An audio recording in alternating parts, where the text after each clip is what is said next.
श्री धन्वंतरे नमः। आदर, अभिनंदन, आभार, नमस्कार, सत श्री अकाल, आदाब. Hello and a very good evening to all of you. This is me, Dr. Pratibha Pandey, welcoming you all on the 9th day of International Webinar Series वैद्य मित्रम. वैद्य मित्रम परिवार आप सभी का पुनः स्वागत करता है. चलिए सबसे पहले अभी अपने समस्त गुरुजनों को नमन करते हैं एवं उनकी आज्ञा से ही आगे बढ़ेंगे. वैसे तो मेरा ये मानना है कि आयुर्वेद जगत में कदम रखना ही अपने आप में आपके पूर्व जन्म के किए हुए शुभ कर्मों का प्रताप होता है और उसके साथ ऐसे गुरुओं का, ऐसे महान वैद्यों का सानिध्य मिल जाए तो सोने पर सुहागा, परम सौभाग्य है. हमको आपको हमारे गुरुओं का सानिध्य यूं ही निरंतर मिलता रहे, इसी कामना के साथ चलिए आज के कार्यक्रम का शुभारंभ करते हैं.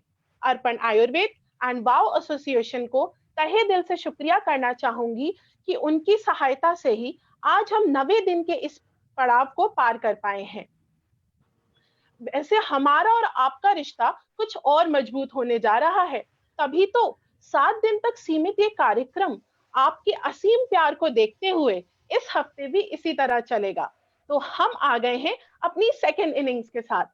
चलिए, वैसे कल का कार्यक्रम मेरी उम्मीद के अनुसार आप लोगों ने बहुत ही पसंद किया, तो लेकिन ma'am doctor jasmine Gujarati ma'am ने बहुत ही डिटेल से आपको सब समझाया, लेकिन फिर भी कुछ कहते हैं ना, अच्छे स्टूडेंट्स की निशानी ये होती है कि वो कहीं ना कहीं से क्वेश्चंस ले ही आते हैं. तो इसी तरह आपने भी कुछ क्वेश्चंस हमें भेजे हैं. तो आइए हम अपनी कल के एक्सपर्ट को पुनः आज कार्यक्रम में स्वागत करते हैं, डॉक्टर जैस्मीन गुजराती मैम का, और उनके साथ बहुत ही ऊर्जावान हमारी आज की मॉडरेटर डॉक्टर आशी वैद्य मैम, जो कि वाव एसोसिएशन की एक एक्टिव पार्टिसिपेंट भी है. उन दोनों का मैं इस कार्यक्रम पर स्वागत करती हूँ और उनसे आग्रह करती हूँ कि वे मंच पर आएं और हमारे श्रोतागणों की शंकाओं का समाधान करें. Ma'am. Thank you doctor Pratibha ma'am. कल का कार्यक्रम जैसा कि हम जानते हैं डॉक्टर जैस्मिन मैम का था. डॉक्टर जैस्मिन मैम ने बहुत ही अच्छे तरीके से हमको ये कार्यक्रम अपनी जो लैंग्वेज है, जिस तरीके से उन्होंने एक्सप्लेन किया, वो हमारी छोटी छोटी वैद्यास को बहुत ही भाया.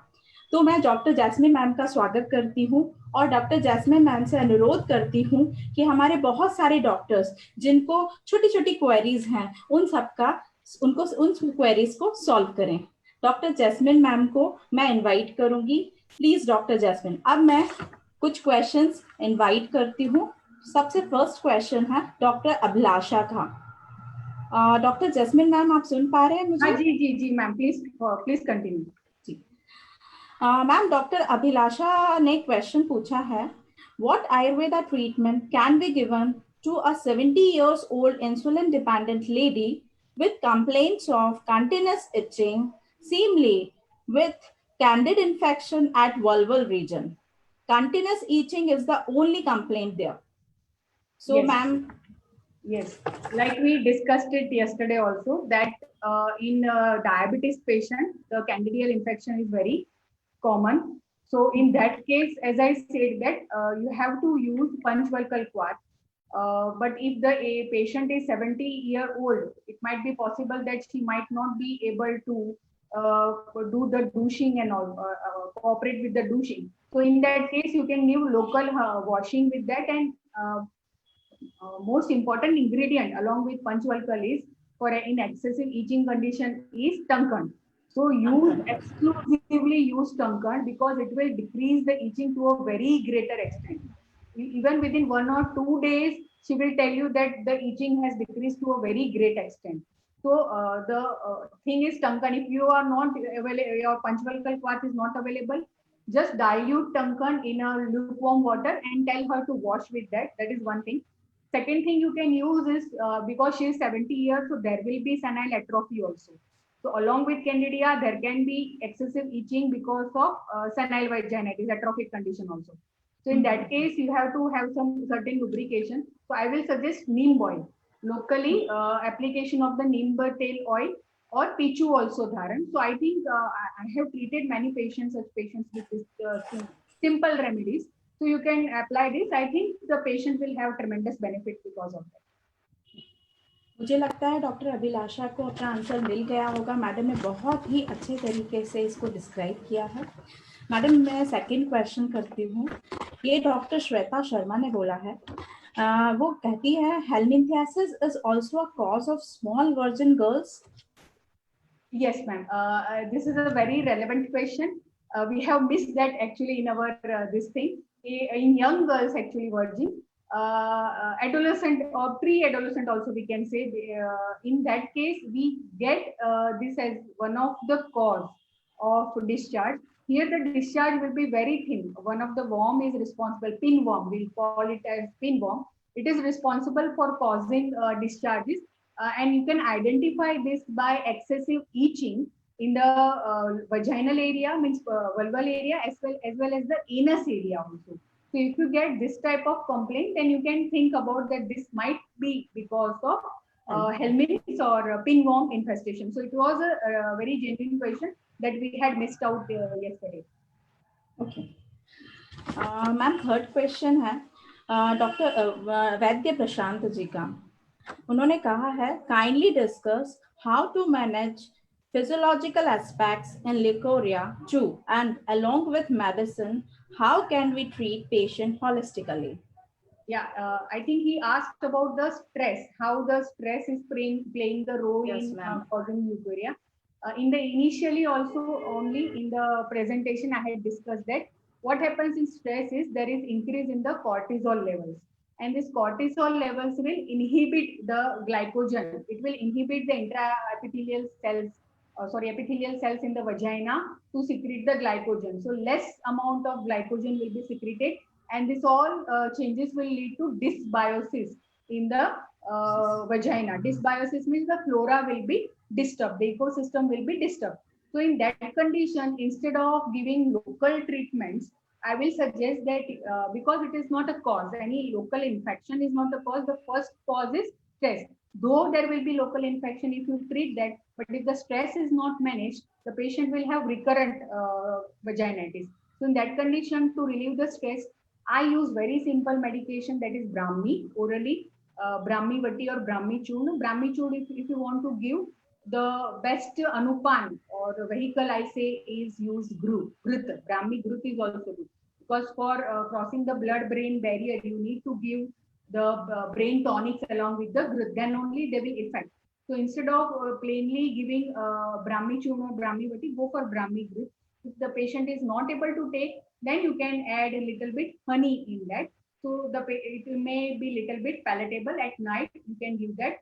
And if the stress level is tremendous, you can advise her the yoga, meditation, like I do in my patients. Like many of my colleagues, or you can say from other colleges, the teachers, they come to us and they say that this is the problem. So we do counseling and we advise them meditation. And I even tell them to create a hobby or whatever hobby they have to engage in that, so that the stress level is reduced. So I think this is the only thing, and I manage such conditions by that. I hope I've answered it correctly.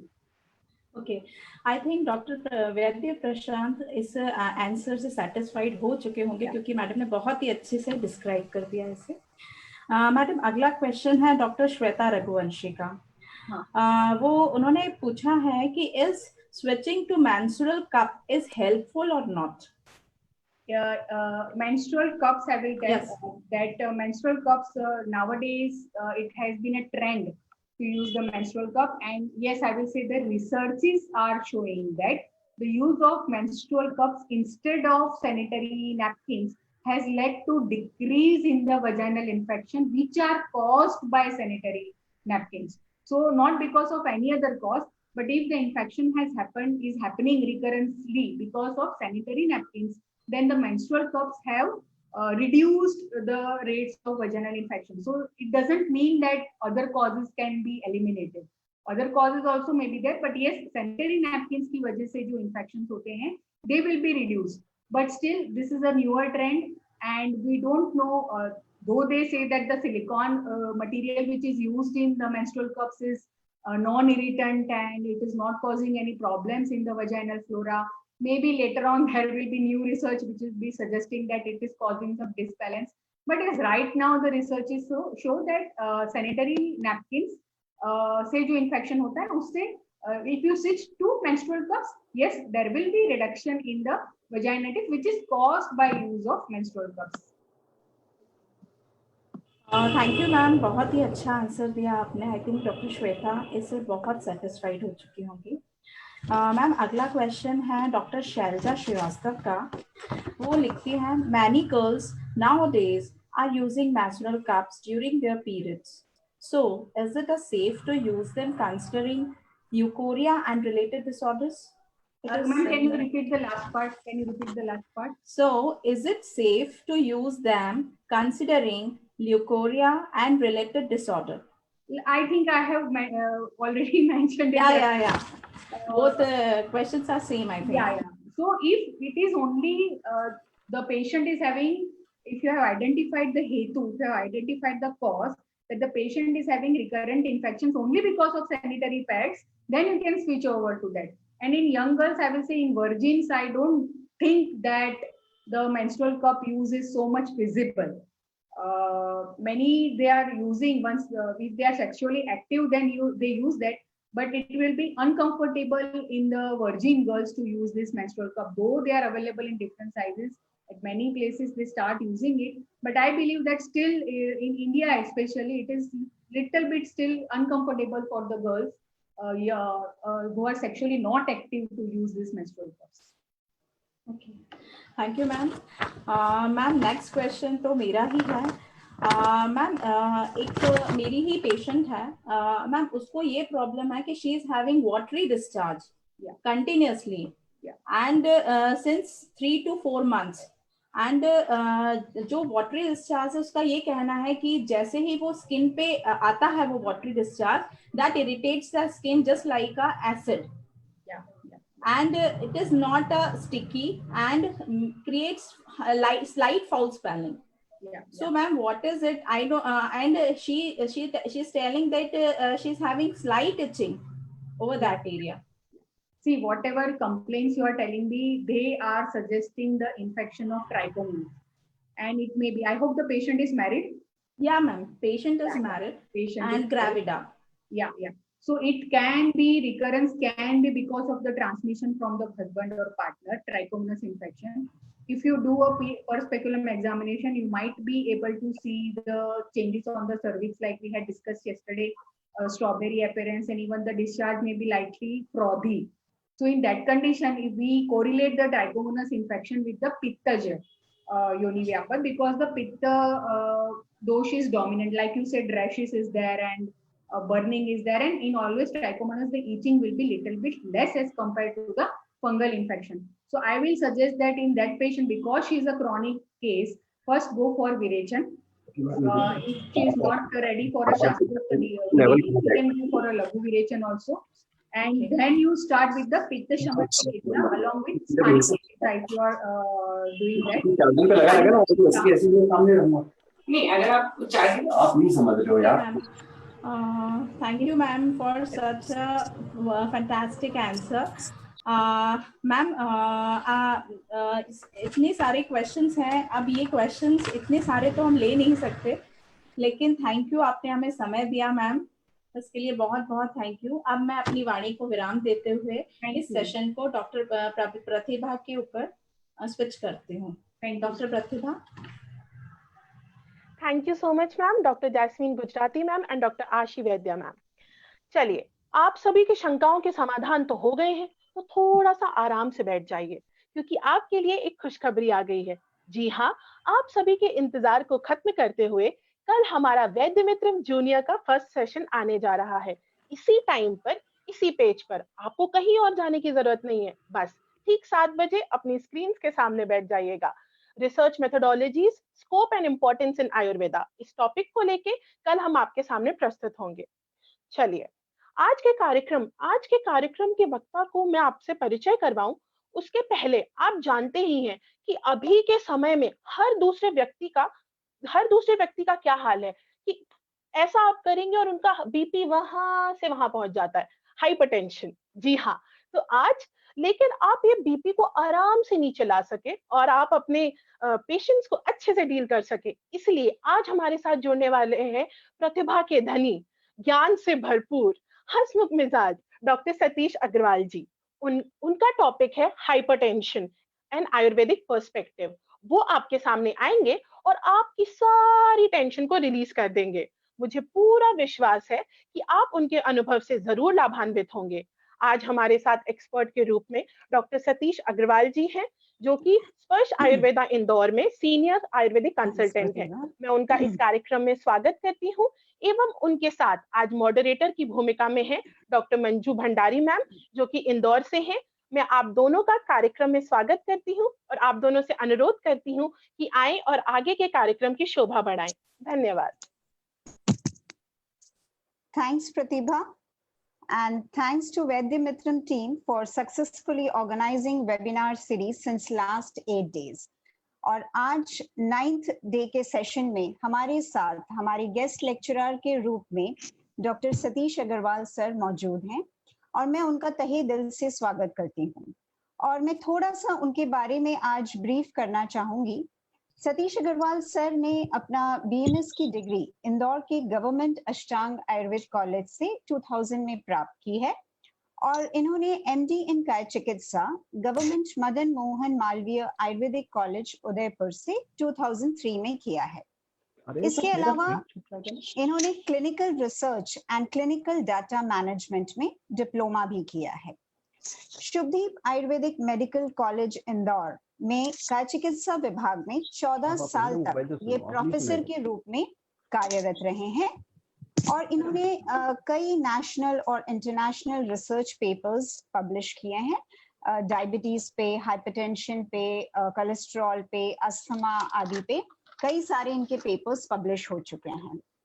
और Himalaya drug company और Gufic Ayurvedic company ने अपने research product की trial के लिए इनको principal investigator के रूप में नियुक्त किया था और इनकी खुद की भी एक investigated utility in Ayurvedic practice नाम से बुक भी इन्होंने लिखी है।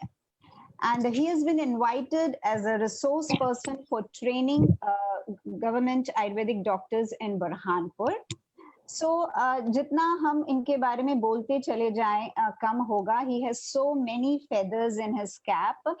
One more thing I want to tell कि डॉक्टर वशिष्ठ आयुर रेमेडीज का एक ऑल इंडिया लेवल पे ऑनलाइन कॉन्टेस्ट हुआ था, protocol for Ayurvedic management in rheumatoid arthritis. इसमें भी इन्होंने जो है फर्स्ट रैंक हासिल की थी और चिकित्सा संसार ट्रस्ट उज्जैन द्वारा इन्हें हेल्थ एक्सीलेंस अवार्ड से भी नवाजा गया है। तो जितना मैं बोलती चली जाऊं, बहुत सारी चीजें हैं सतीश सर के बारे में, but at present he is running his own Sparsh ayurvedic and wellness clinic in Indore and he is voluntarily working as a chief ayurvedic medical officer at Digambar Jain Aushadhalaya trust Indore. So Satish sir, मैं आपका वेलकम करती हूँ आज वैद्य मित्रम के 9th डे पे। सर प्लीज आपके topic के बारे में अब आप थोड़ा सा प्रकाश डालिए। Sure ma'am, thank you so much. I audible to everybody? मेरी वॉइस आ रही है आप लोगों तक? हेलो? जी सर। ओके जी। Basically today's my topic is hypertension, that is high blood pressure. और इस टॉपिक को चूज करने के मेरे दो रीजंस हैं। सबसे पहले कॉमन रीजन कि जहां इस मंच के माध्यम से जितने भी पूर्व वक्ताओं ने जनरल डिजीज को लेकर अपनी विशिष्ट शैली में जो एक ऑडियंस के मन में जगह बनाई, जो उनके दिलों में एक जो सम्मान पाया, तो उसी कड़ी में मैंने ये महसूस किया कि हाइपरटेंशन भी is one of the common disease जो आज की तारीख में हर घर में हमें देखने को मिलती है। तो कहीं ना कहीं इस डिजीज को भी हम उन कॉमन डिजीज की कैटेगरी में इंक्लूड कर सकते हैं। इसलिए मैंने जो है वो आज का टॉपिक जो है वो हाइपरटेंशन चूज किया। और दूसरा जो कारण है दैट इज आयुर्वेद जो लिटरेचर है। तो आज की तारीख में जितनी भी मॉडर्न डिजीजेज हैं कहीं ना कहीं उनका आयुर्वेदिक कोरिलेशन जब हम ढूंढने की कोशिश करते हैं तो ये बहुत अच्छी बात है कि जहां पर हमें आयुर्वेदिक कोरिलेशन मिल जाता है तो वहां पे हमें ट्रीटमेंट करना बड़ा आसान हो जाता है। लेकिन कुछ ऐसी भी डिजीजेज हैं जिनका हमें नामतः आयुर्वेद लिटरेचर्स में कोरिलेशन नहीं मिल पाता है या उनको हम पैरेलली समझ नहीं पाते हैं। तो बेसिकली हाइपरटेंशन को आधार बना करके मैं आज के जितने भी युवा आयुर्वेदिक चिकित्सक हैं उनको ये मैसेज देना चाहता हूं कि ऐसी स्थिति में हमें किस तरीके से अप्रोच करना चाहिए। तो ये मेरा दूसरा रीजन है इस टॉपिक को चूज करने का। और इससे पहले कि मैं आज के इस टॉपिक को आगे बढ़ाऊं, मैं डेफिनेटली वाव यानी कि women of wisdom group Bhopal और अर्पण आयुर्वेद छिंदवाड़ा जो इस कार्यक्रम को ऑर्गेनाइज कर रहे हैं और आज मुझे इस मंच पर आप लोगों ने आमंत्रित किया है, उसके लिए मैं हृदय से आप दोनों का धन्यवाद ज्ञापित करता हूं। और इस मंच के माध्यम से आपने जो मुझे अपॉर्चुनिटी दी है ताकि मैं इस मंच से जुड़े जितने भी आयुर्वेद प्रेमी हैं उन सबसे आज मैं इंटरेक्ट हो पा रहा हूं। साथ ही मैं इस वेबिनार के थ्रू जितने भी मेरे स्टूडेंट्स हैं, पीजी स्कॉलर्स हैं और जो मेरे युवा आयुर्वेदिक चिकित्सक हैं उन सबको मैं सादर स्नेह देता हूं। और जितने मेरे कलीग्स हैं जो मेरे सीनियर्स हैं उन सबको भी जो है मैं सादर प्रणाम करता हूं। जी मैम। ओके सर, आपने बहुत अच्छे से बताया कि ये टॉपिक आपने किस कारण से चूज किया है। तो सर बस अब आप आगे बताइए कि कैसे क्या आप इस टॉपिक पे अपना मतलब जो आयुर्वेदिक पर्सपेक्टिव जो आपका है तो उसको शुरुआत से कैसे आप एक्सप्लेन करेंगे।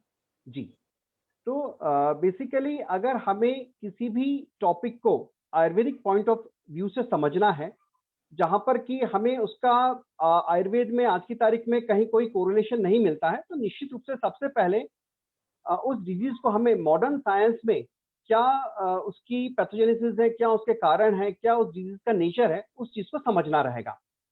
तो मैं आप लोगों को थोड़ा सा ब्लड प्रेशर और हाई ब्लड प्रेशर इनसे संबंधित जो एक आवश्यक जानकारी हमें होनी चाहिए ताकि उसको आधार बना करके हम लोग आयुर्वेद से कोरिलेट कर सके, उन स्लाइड्स को मैं थोड़ा सा आप लोगों के साथ शेयर करना चाहूंगा उस डिस्कशन को। तो जैसा कि आप लोग देख सकते हैं इस फर्स्ट स्लाइड में सबसे पहले मैंने ब्लड प्रेशर जो है उसको डिफाइन किया है। तो blood pressure it is a very essential phenomena of our body. तो जैसा कि आप लोग पढ़ पा रहे होंगे, blood pressure it is a lateral force exerted by the column of blood over vascular wall that is expressed in millimeter of mercury। यानी कि जब ब्लड वेसल्स में से फ्लो करता है तो उस फ्लोइंग ब्लड के द्वारा वेसल्स वॉल्स पर जो प्रेशर एक्सर्ट किया जाता है जिसको कि हम मिलीमीटर्स ऑफ मर्क्यूरी में रिकॉर्ड करते हैं उसे ही हम ब्लड प्रेशर कहते हैं। ब्लड प्रेशर सामान्यतः दो वैल्यूज होती हैं, एक सिस्टोलिक और एक डायस्टोलिक। तो हार्ट के कॉन्ट्रैक्शन के समय वेसल वॉल्स में ब्लड वेसल्स में कितना प्रेशर जनरेट हो रहा है उसे ही हम सिस्टोलिक ब्लड प्रेशर कहते हैं। The pressure present in blood vessels when heart is in systolic और कॉन्ट्रैक्शन फेज। नॉर्मली ये जो है 100 से लेके 120 मिलीमीटर ऑफ मर्क्यूरी होता है और it is N indicative of force with which heart is working. यानी हार्ट कितने फोर्स के साथ में काम कर रहा है ये सिस्टोलिक ब्लड प्रेशर के जरिए हमें जानकारी प्राप्त होती है। उसी प्रकार से दूसरी जो वैल्यू हम ब्लड प्रेशर में रिकॉर्ड करते हैं दैट इज डायस्टोलिक। तो रिलैक्सेशन फेज में जब हार्ट जो है वो डायस्टोलिक फेज में होता है, जब उसमें ब्लड एंटर करता है तो उस समय ब्लड वेसल्स में कितना प्रेशर डेवलप्ड रहता है उसे ही हम डायस्टोलिक ब्लड प्रेशर कहते हैं। So it is the pressure present in blood vessels when heart is in diastolic phase. Normally इसकी जो वैल्यू होती है 70 to 90 मिलीमीटर ऑफ मर्क्यूरी होती है और ये हमें इस बात को दर्शाता है कि the constant load against which the heart has to work। यानी कि सिस्टोलिक के जरिए हमें ये जानकारी मिलती कि हार्ट कितने बल के साथ काम कर रहा है और डायस्टोलिक से हमें इस बात का अंदाजा मिलता है कि वो कितना कांस्टेंट लोड है जिसके अगेंस्ट में हार्ट को कंटिन्यूसली वर्क करना है ताकि कार्डियोवास्कुलर सिस्टम में ब्लड कंटिन्यूसली फ्लो हो सके। Next slide sir. तो अब हम सेकंड स्लाइड पे चलते हैं, फैक्टर्स अफेक्टिंग ब्लड प्रेशर। ऐसे कौन कौन से फैक्टर्स हैं जो कि ब्लड प्रेशर को अफेक्ट करते हैं। तो सबसे पहले कार्डियक आउटपुट। कार्डियक आउटपुट मतलब 1 मिनट में हार्ट कितने ब्लड को इजेक्ट करता है, that we called as cardiac output. तो तकरीबन हमारे शरीर में जितना ब्लड उपस्थित होता है, एक अडल्ट पर्सन में हम ये मान के चलते हैं कि 5 litres of blood is present in an adult healthy person. तो 1 मिनट में हमारा हार्ट तकरीबन 5 लीटर ब्लड को जो है वो आउटपोर करता है। So that we called as cardiac output. तो जितना कार्डियक आउटपुट ज्यादा रहेगा उतना ही जो है वो ब्लड प्रेशर भी ज्यादा रहेगा। और इस कार्डियक आउटपुट को हम वात के साथ जोड़ सकते हैं, क्योंकि अभी जैसे कि हम आगे की स्लाइड में डिस्कस करेंगे, हार्ट की जो कॉन्ट्रैक्टिलिटी है वो व्यान वायु द्वारा संचालित होती है। जितनी ज्यादा व्यान वायु का बल होगा उतना ही ज्यादा हार्ट का कॉन्ट्रैक्टिलिटी भी होगा। सेकंड फैक्टर जो ब्लड प्रेशर को रेगुलेट करता है या अफेक्ट करता है, दैट इज हार्ट रेट। तो हार्ट रेट बेसिकली अब यहाँ पर 2 चीजें आती हैं। अगर हम मॉडर्न साइंस में स्टडी करते हैं तो एक मैरीज लॉ करके आता है, तो वहां ये लिखा हुआ है कि heart rate is inversely proportional to blood pressure. यानी अगर हार्ट रेट किसी व्यक्ति का ज्यादा होता है किसी भी कारण से, जैसे मान लीजिए कोई एनीमिया की कंडीशन है या व्यक्ति डर गया है, तो उस समय उसका ब्लड प्रेशर कम हो जाएगा। लेकिन ये फिजियोलॉजिकल लिमिट में ही होता है। एक लेवल के बाद यदि हार्ट रेट बढ़ता है तो it will lead to increase in blood pressure. और इसको भी जो है वो हम वात के साथ कहीं ना कहीं कोरिलेट कर सकते हैं, वात के फंक्शंस के साथ, क्योंकि जो हृदय गति है और हृदय का जो आकुंचन है ये सब जो है वो वात के अधीन है। फिर नेक्स्ट है ब्लड वॉल्यूम। तो सिस्टम में, कार्डियोवास्कुलर सिस्टम में जितना ज्यादा ब्लड रहेगा उतना ही जो है वो ब्लड प्रेशर बढ़ा हुआ रहेगा। तो कुछ ऐसी डिजीजेस हैं जैसे पॉलीसीमिया वगैरह, हालांकि उसमें विस्कोसिटी बढ़ी रहती है लेकिन ब्लड वॉल्यूम भी ज्यादा रहता है। तो अगर ब्लड वॉल्यूम ज्यादा रहेगा तो ब्लड प्रेशर भी निश्चित रूप से जो है वो ज्यादा रहेगा। और इस ब्लड वॉल्यूम को हम पित्त के साथ कोरिलेट कर सकते हैं। हम ये मान सकते हैं कि कहीं ना कहीं रक्त आश्रित जो पित्त है उसका द्रव गुण बढ़ा है, जिसके चलते ब्लड वॉल्यूम बढ़ करके ब्लड प्रेशर हायर साइड गया है। फिर नेक्स्ट है इलास्टिसिटी ऑफ ब्लड वेसल्स। तो समय के साथ जैसे जैसे एज बढ़ती है हमारी जो ब्लड वेसल्स है उनमें हार्डनिंग होती चली जाती है, उनकी जो इलास्टिसिटी है वो कम होती चली जाती है। तो निश्चित रूप से हार्ट को अपने ब्लड को आर्टरीज में पंप करने के लिए ज्यादा प्रेशर एक्सर्ट करना पड़ता है, क्योंकि आर्टरीज का जो लचीलापन है वो कम होते चले जाता है। तो जैसे जैसे इलास्टिसिटी कम होगी निश्चित रूप से जो ब्लड प्रेशर वो बढ़ेगा। उसी प्रकार से पेरिफेरल रेजिस्टेंस। पेरिफेरल रेजिस्टेंस यानी कि ब्लड के फ्लो के ऑपोजिट में भी ब्लड वेसल्स द्वारा एक ऑपोजिट प्रेशर अप्लाई किया जाता है जो ब्लड के फ्लो को रोकने के लिए उत्तरदायी होता है। और ये जो ब्लड फ्लो के अगेंस्ट में जो प्रेशर एक्सर्ट किया जा रहा है that is mainly done by the peripheral artery, जो कि स्मॉल साइज आर्टरीज होती हैं जिन्हें हम आर्टरियोल्स भी बोलते हैं। तो जितना ज्यादा पेरिफेरल रेजिस्टेंस होगा और यदि हार्ट को अपना ब्लड सिस्टम में पंप करना है तो निश्चित रूप से हार्ट को और ज्यादा फोर्सफुली कॉन्ट्रैक्ट करना पड़ेगा ताकि वो पेरिफेरल रेजिस्टेंस को ओवरकम कर सके। जब तक हार्ट पेरिफेरल रेजिस्टेंस को ओवरकम नहीं कर पाएगा, हार्ट से निकलने वाला जो ब्लड है वो आर्टरीज में फ्लो नहीं हो पाएगा। इसलिए अगर इलास्टिसिटी कम होती है तो भी ब्लड प्रेशर बढ़ता है। पेरिफेरल रेजिस्टेंस यदि बढ़ता है तो निश्चित रूप से ब्लड प्रेशर बढ़ता है।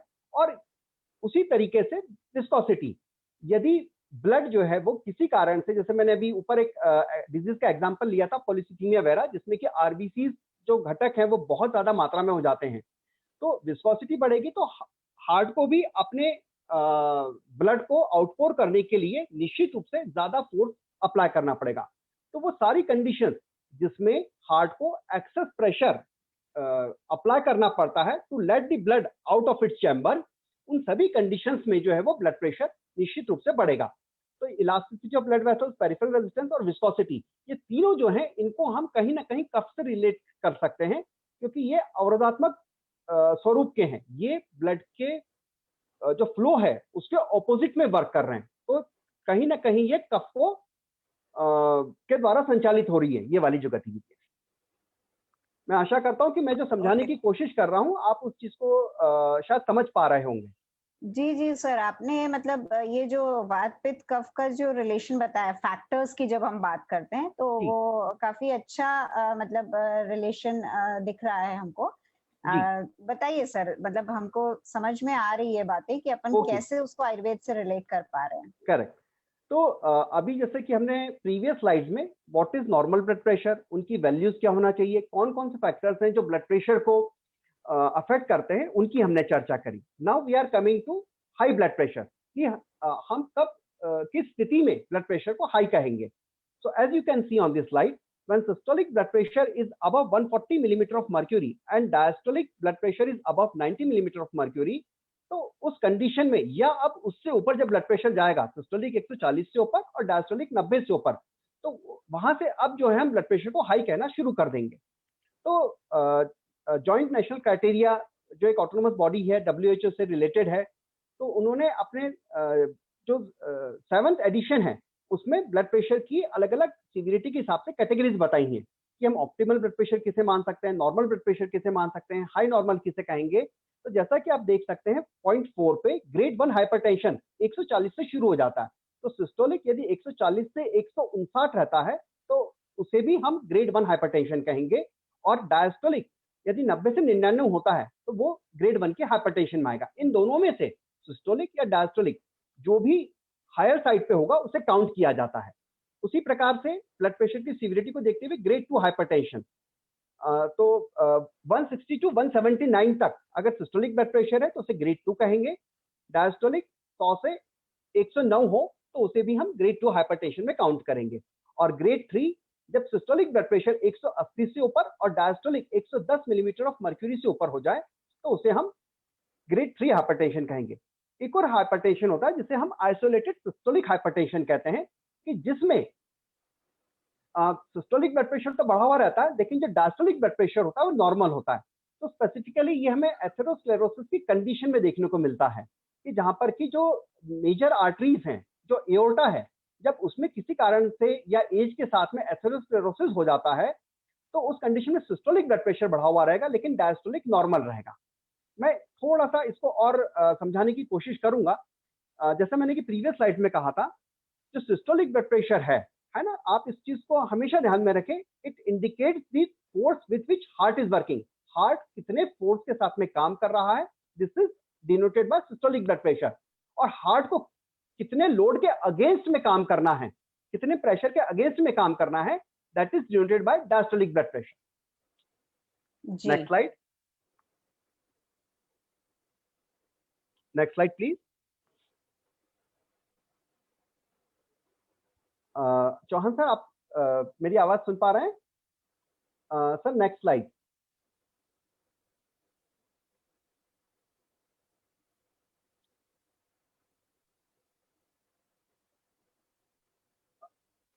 सर नेक्स्ट स्लाइड पे जाएंगे। हाँ, माइक और वीडियो तो ऑफ है लेकिन। हेलो चौहान सर,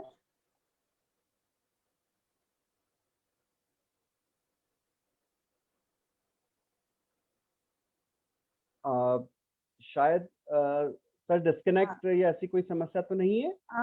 ऐसा लग तो नहीं रहा है सर, एक्चुअली उनका वीडियो और वो ऑफ जरूर है। आ गया, नेक्स्ट स्लाइड अपीयर हो गया है स्क्रीन पे। यस, तो now we will continue with the evaluation of hypertensive patient. ठीक है, तो अब हाइपरटेंशन की एक संक्षिप्त या सरल परिभाषा समझने के पश्चात, अब एक पेशेंट जो कि हाई ब्लड प्रेशर के साथ हमारे क्लिनिक पर अगर उपस्थित होता है तो हमें उसके ब्लड प्रेशर को रिकॉर्ड करने के साथ साथ और किन किन बातों का हमें ध्यान रखना चाहिए, उसकी हिस्ट्री में हमें किन किन बातों को लेना चाहिए, अब वो मैं पॉइंट्स जो हैं वो आप लोगों के साथ डिस्कस करूंगा।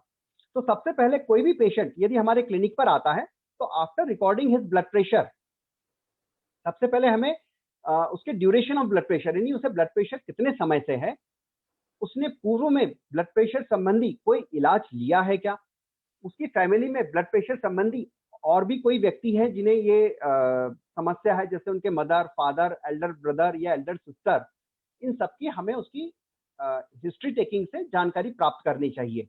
इसके अलावा डाइटरी हिस्ट्री, कि कहीं वो एक्सेस सॉल्ट तो नहीं लेता है, क्योंकि अगर एक्सेस सॉल्ट लेता है तो ये भी एक कारण होता है बीपी को बढ़ाने में।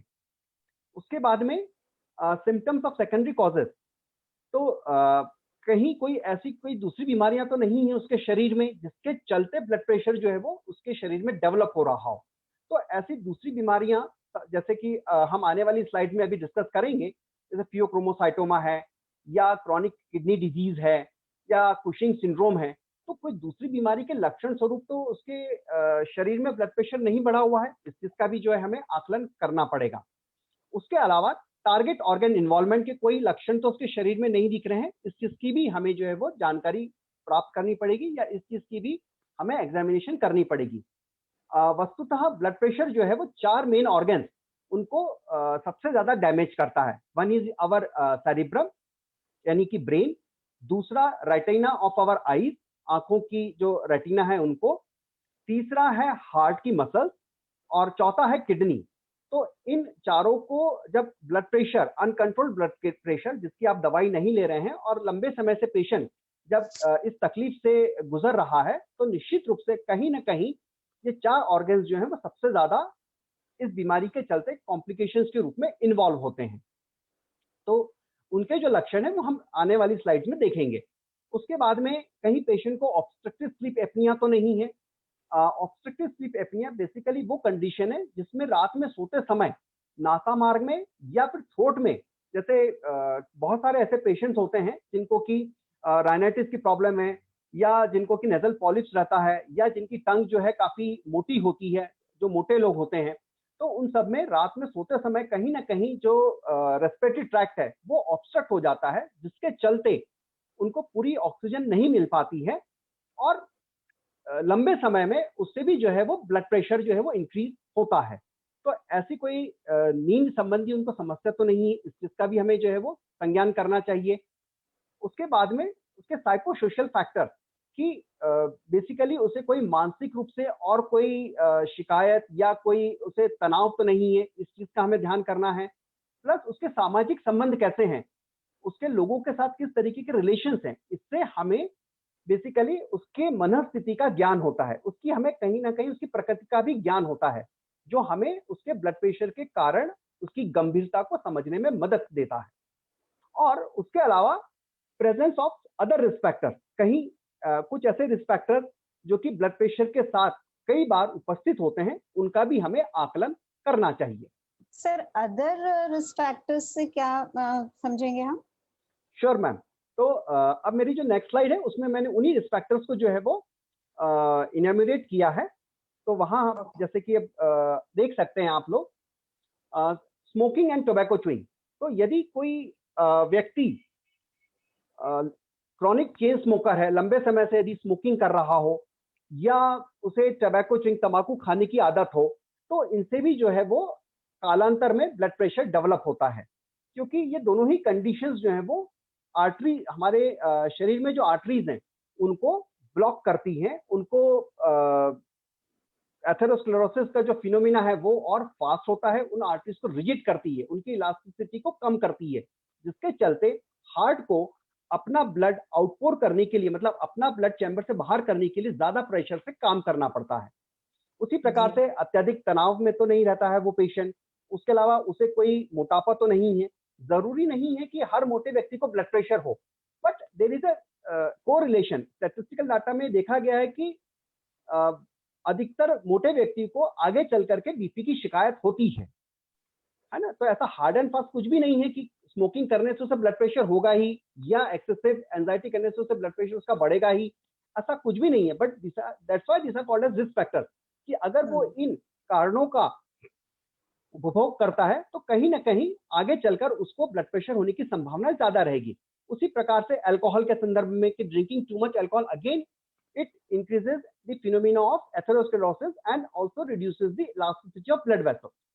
उसके बाद में जनरली जितने ब्लड प्रेशर वाले पेशेंट्स होते हैं, कहीं ना कहीं उनको डायबिटीज तो नहीं है, तो ये कोमॉर्बिड कंडीशन है। कोमॉर्बिड कंडीशन मतलब हम ब्लड प्रेशर को ट्रीट करने जा रहे हैं और पता लगा उस पेशेंट को साथ में डायबिटीज भी है या उसको हाई कोलेस्ट्रॉल भी है, तो इन डिजीजेस को भी साथ में ट्रीट करना बहुत आवश्यक है, क्योंकि यदि हमने इसको इग्नोर कर दिया तो हम जितना चिकित्सा से लाभ अपेक्षित रख रहे हैं उतना लाभ हमें नहीं मिलेगा।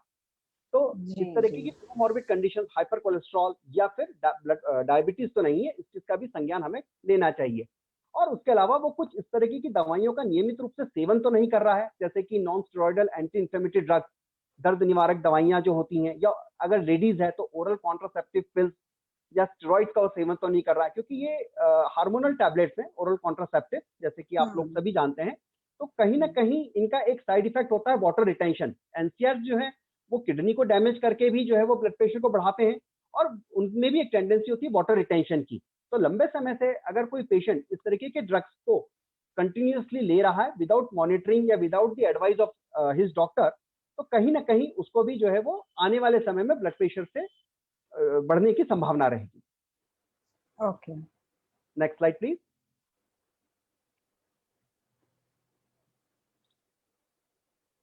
जी, तो अभी हम लोगों ने जहां ब्लड प्रेशर के रिस्क फैक्टर्स और इवैल्यूएशन ऑफ हाइपरटेंसिव पेशेंट पढ़ा, अब हम पढ़ रहे हैं क्लासिफिकेशन ऑफ ब्लड प्रेशर। अब यहाँ पर जो मैंने क्लासिफिकेशन बताया है, अगर हम बुक्स में, लिटरेचर्स में जाते हैं तो अलग अलग बुक्स में कई तरीके से जो है ब्लड प्रेशर को क्लासिफाई किया गया है। मैंने तो सिंप्लीफाई द डिस्कशन, और हमें ब्लड प्रेशर की उतनी ही जानकारी चाहिए जिससे हम आने वाली स्लाइड में आयुर्वेद को आधार बना करके ब्लड प्रेशर को समझ सके। इसलिए मैंने स्लाइड भी बहुत सिंपल बनाई है, बहुत इन डेप्थ डिस्कशन मैं कहीं पर भी नहीं कर रहा हूं, और ऐसे पॉइंट्स को मैं अपनी स्लाइड में मैंने इंक्लूड भी नहीं किया है। तो जैसा कि आप लोग देख सकते हैं, blood pressure as per the cause, ये मॉडर्न साइंस से मैं बात कर रहा हूं, तो दो प्रकार से ब्लड प्रेशर को as per the cause classify किया गया है, primary blood pressure and secondary blood pressure. और दूसरा है एज पर द नेचर, यानी उस ब्लड प्रेशर का उस पर्टिकुलर पेशेंट में क्या स्वभाव है, किस तरीके का नेचर हमें देखने को मिल रहा है। तो as per the nature the blood pressure can be benign, it can be malignant, और it can be labile. Benign किसे कहेंगे? जहां पर कि जब भी वो पेशेंट हमारे क्लिनिक पर ब्लड प्रेशर मेजर करने के लिए या ब्लड प्रेशर रिकॉर्ड के हिसाब से आता है, और हर बार हमें उसकी ब्लड प्रेशर की वैल्यू में कोई बहुत ज्यादा अंतर देखने को नहीं मिलता है, मोर और लेस हमेशा 140-150 के बीच में उसका सिस्टोलिक चलता है, 90 से 95 के बीच में उसका डायस्टोलिक चलता है। तो ऐसा पेशेंट जिसकी की सिस्टोलिक और डायस्टोलिक वैल्यू में नॉट मोर देन 10% का वेरिएशन होता है, उसे हम बेनाइन कहते हैं।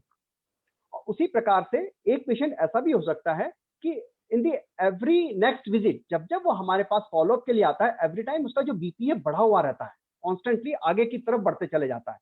तो अगर इस तरीके का उसका बीपी का नेचर है तो उसे हम मैलिग्नेंट कहते हैं। मैलिग्नेंट मतलब जो घातक है ना। और तीसरा एज पर दी नेचर होता है लेबाइल ब्लड प्रेशर, यानी कभी तो जो है उसका ब्लड प्रेशर नॉर्मल आता है और कभी तो जो है उसका जो ब्लड प्रेशर है बढ़ा हुआ आता है। तो अगर इस तरीके का ब्लड प्रेशर से संबंधित मेजरमेंट हमें रिकॉर्ड करते समय उस पेशेंट में देखने को मिल रहे हैं तो उसे हम लेबाइल ब्लड प्रेशर कहेंगे। एक व्हाइट कॉलर हाइपरटेंशन भी होता है, हालांकि मैंने उसे यहाँ पर इंक्लूड नहीं किया है। ये भी बड़ा इंटरेस्टिंग ब्लड प्रेशर है। ऐसे तो घर पे पेशेंट का जो ब्लड प्रेशर है नॉर्मल रहेगा, लेकिन जैसे ही वो फिजिशियन के सामने जाता है तो वहां जाकर के उसका ब्लड प्रेशर बढ़ जाता है क्लिनिक पे, तो उसे ही हम जो है वो व्हाइट कॉलर हाइपरटेंशन कहते हैं। तो कहीं ना कहीं एक सबकॉन्शियस लेवल पे उसका एक एंजाइटी हो जाती है। तो घर पे वो जब अपने इंस्ट्रूमेंट से, डिजिटल इंस्ट्रूमेंट से रिकॉर्ड करता है तो at that time the BP is very normal, और जब डॉक्टर के चैम्बर में आता है तो बीपी बढ़ जाता है। तो just for the sake of your knowledge it is called as white collar hypertension. हाँ, स्ट्रेस बोलो या जो भी है सर। जी मैम।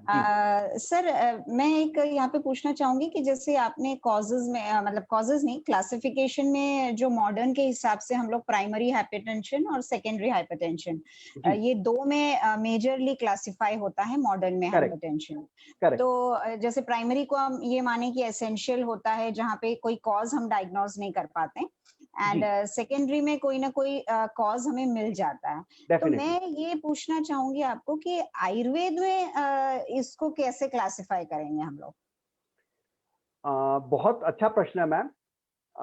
पर मैं थोड़ा सा यहाँ पर जितने भी ऑडियंस और जितने भी डॉक्टर इस वेबिनार को आज देख रहे हैं, मैं उनसे कहना चाहूंगा कि जरूरी नहीं है कि जो क्लासिफिकेशन मॉडर्न साइंस में है या जिस चीज को बेस बना करके मॉडर्न साइंस में क्लासिफिकेशन किया है, हमें भी उसी तरीके से आयुर्वेद में हर क्लासिफिकेशन को समझने की जरूरत है। ऐसा नहीं है। हर साइंस का अपना वे ऑफ थिंकिंग होता है, वे ऑफ अप्रोच होता है, वे ऑफ क्लासिफिकेशन होता है और way of approach to treat the disease होता है।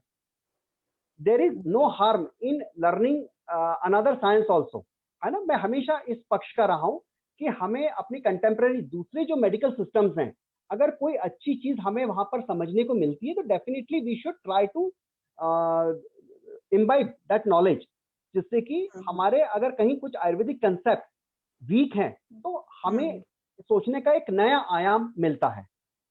तो उस तरीके से तो हम उसको क्लासिफाई नहीं करेंगे, जैसा कि आपने प्रश्न पूछा है। हम वात पित्त कफ को आधार बना करके बीपी को क्लासिफाई करेंगे। तो आप सब लोग थोड़ा सा, मेरा जितने भी व्यूवर्स हैं उनको रिक्वेस्ट है कि थोड़ा सा आप लोग कंसंट्रेट होकर के इस वेबिनार को सुने, क्योंकि आगे चल के कुछ 2-3 इंटरेस्टिंग स्लाइड्स हैं मैं जो आप लोगों के साथ शेयर करूंगा। Okay sir, okay. Next slide please.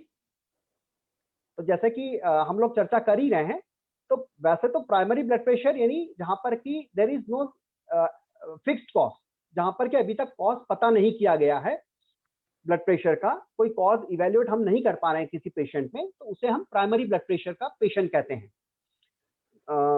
दूसरा, इसके अंतर्गत फिर ये ब्लड प्रेशर क्यों हो रहा है, then what is the reason, जब हम किसी कॉज को इवेल्युएट नहीं कर पा रहे हैं। तो इसके संदर्भ में बहुत अलग अलग थियरीज हैं आज भी मेडिकल साइंस में। यदि आप लोग बुक्स को स्टडी करेंगे तो there are few theories which have been put forward to explain the cause of primary blood pressure. Primary blood pressure मतलब where no specific cause can be found.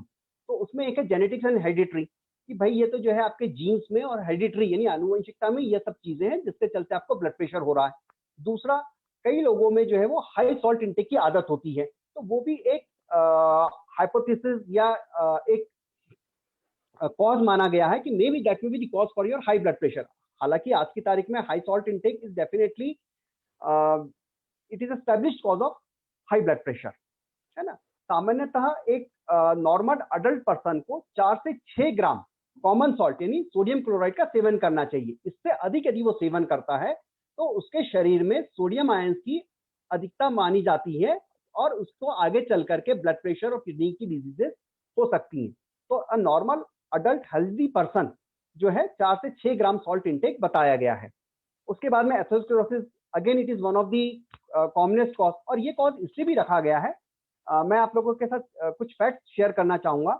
20-25 साल पहले ये माना जाता था कि जैसे जैसे एज इंक्रीज होती है वैसे वैसे ब्लड प्रेशर बढ़ना चाहिए, कि अगर कोई 50 साल का व्यक्ति है वो बोले कि मेरा तो ब्लड प्रेशर जो है वो 160 और 100 है, कोई 70 साल का व्यक्ति वो यदि बोले कि मेरा तो ब्लड प्रेशर जो वो 168-100 आ रहा है, तो उसे एज फैक्टर दे करके चुप करा दिया जाता था कि नहीं यार ये तो एज के हिसाब से नॉर्मल है, क्योंकि एथेरोस्क्लेरोसिस का फिनोमिना होता है।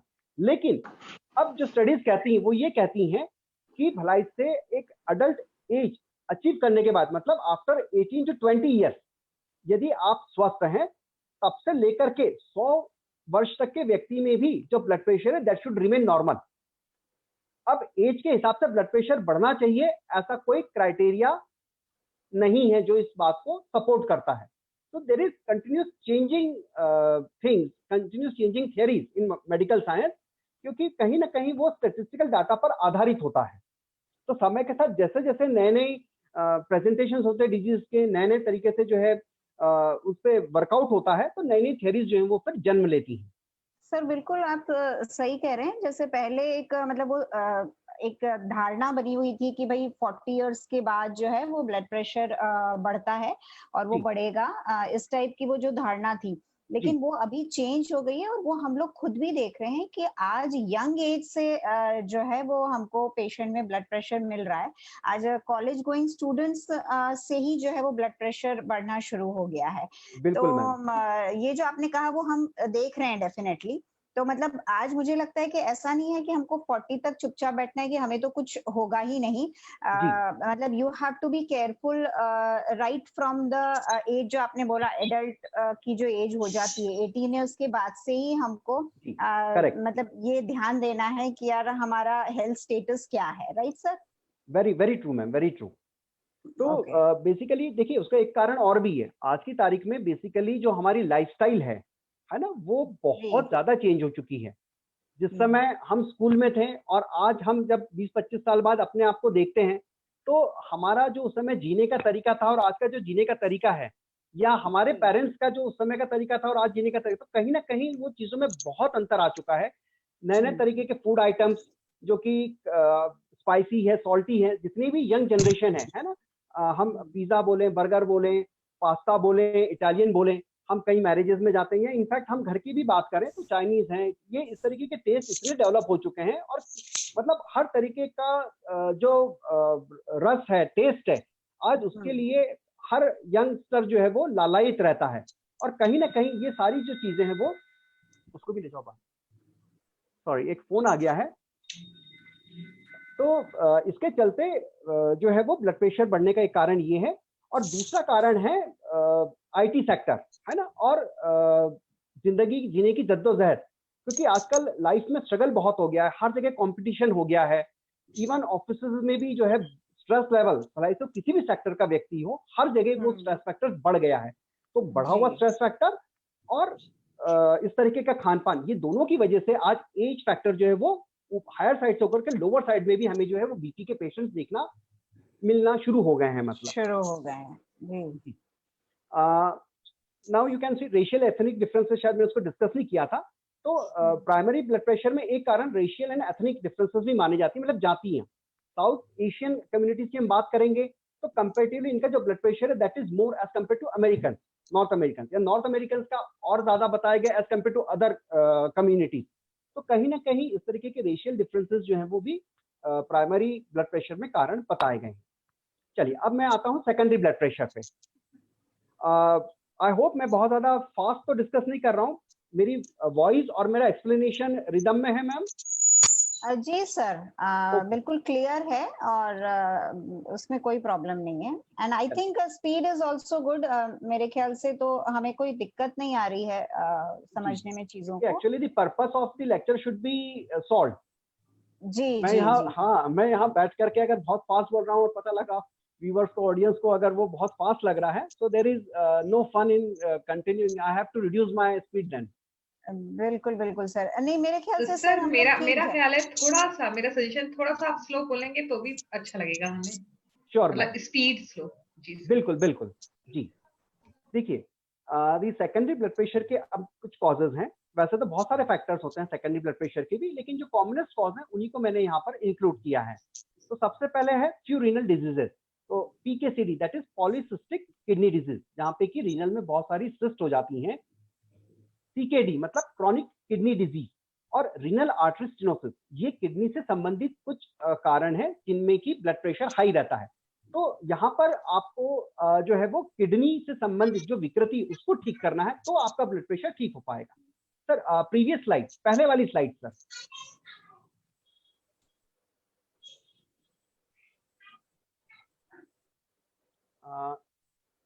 और प्रीवियस वन,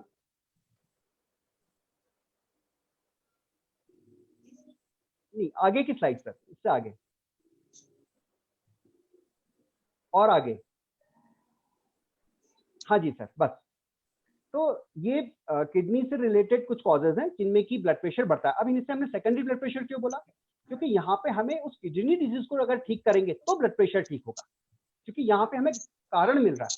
तो कोई भी ऐसे ऑर्गन की, सिस्टम की पैथोलॉजी जिसके चलते blood pressure as a symptom produce होता है, तो उसे हम सेकेंडरी ब्लड प्रेशर कहते हैं। और जहां पर ब्लड प्रेशर का कॉज डिटेक्ट नहीं हो पाता है, वहां पर blood pressure as a disease हमें ट्रीट करना पड़ता है जी।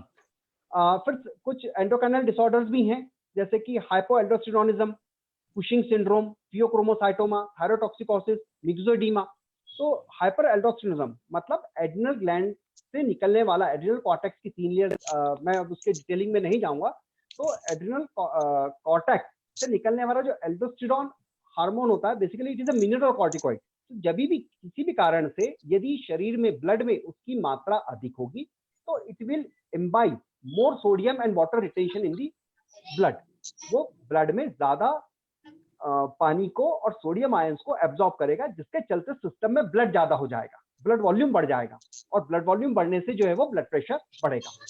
उसी प्रकार से कुशिंग्स डिसीज, मतलब जिसमें ग्लूकोकॉर्टिकोस्टेरॉइड जो है उनका लेवल बढ़ जाता है, तो ये भी जो है वो एड्रिनल कॉर्टेक्स से निकलने वाला हार्मोन्स है। ये जो डिजीज है कॉर्टिकोस्टेरॉइड्स की अधिकता से होती है।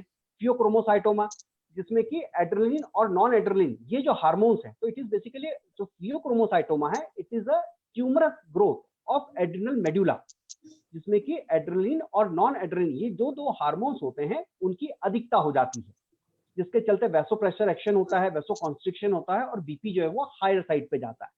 थायरोटॉक्सिकोसिस, मतलब आप सभी लोग जानते हैं थायरोक्सिन का शरीर में जरूरत से ज्यादा मात्रा में पाया जाना, और मिक्सोइडीमा अगेन थायराइड का शरीर में कम पाया जाना। तो दोनों ही स्थितियों में ब्लड प्रेशर बढ़ता है।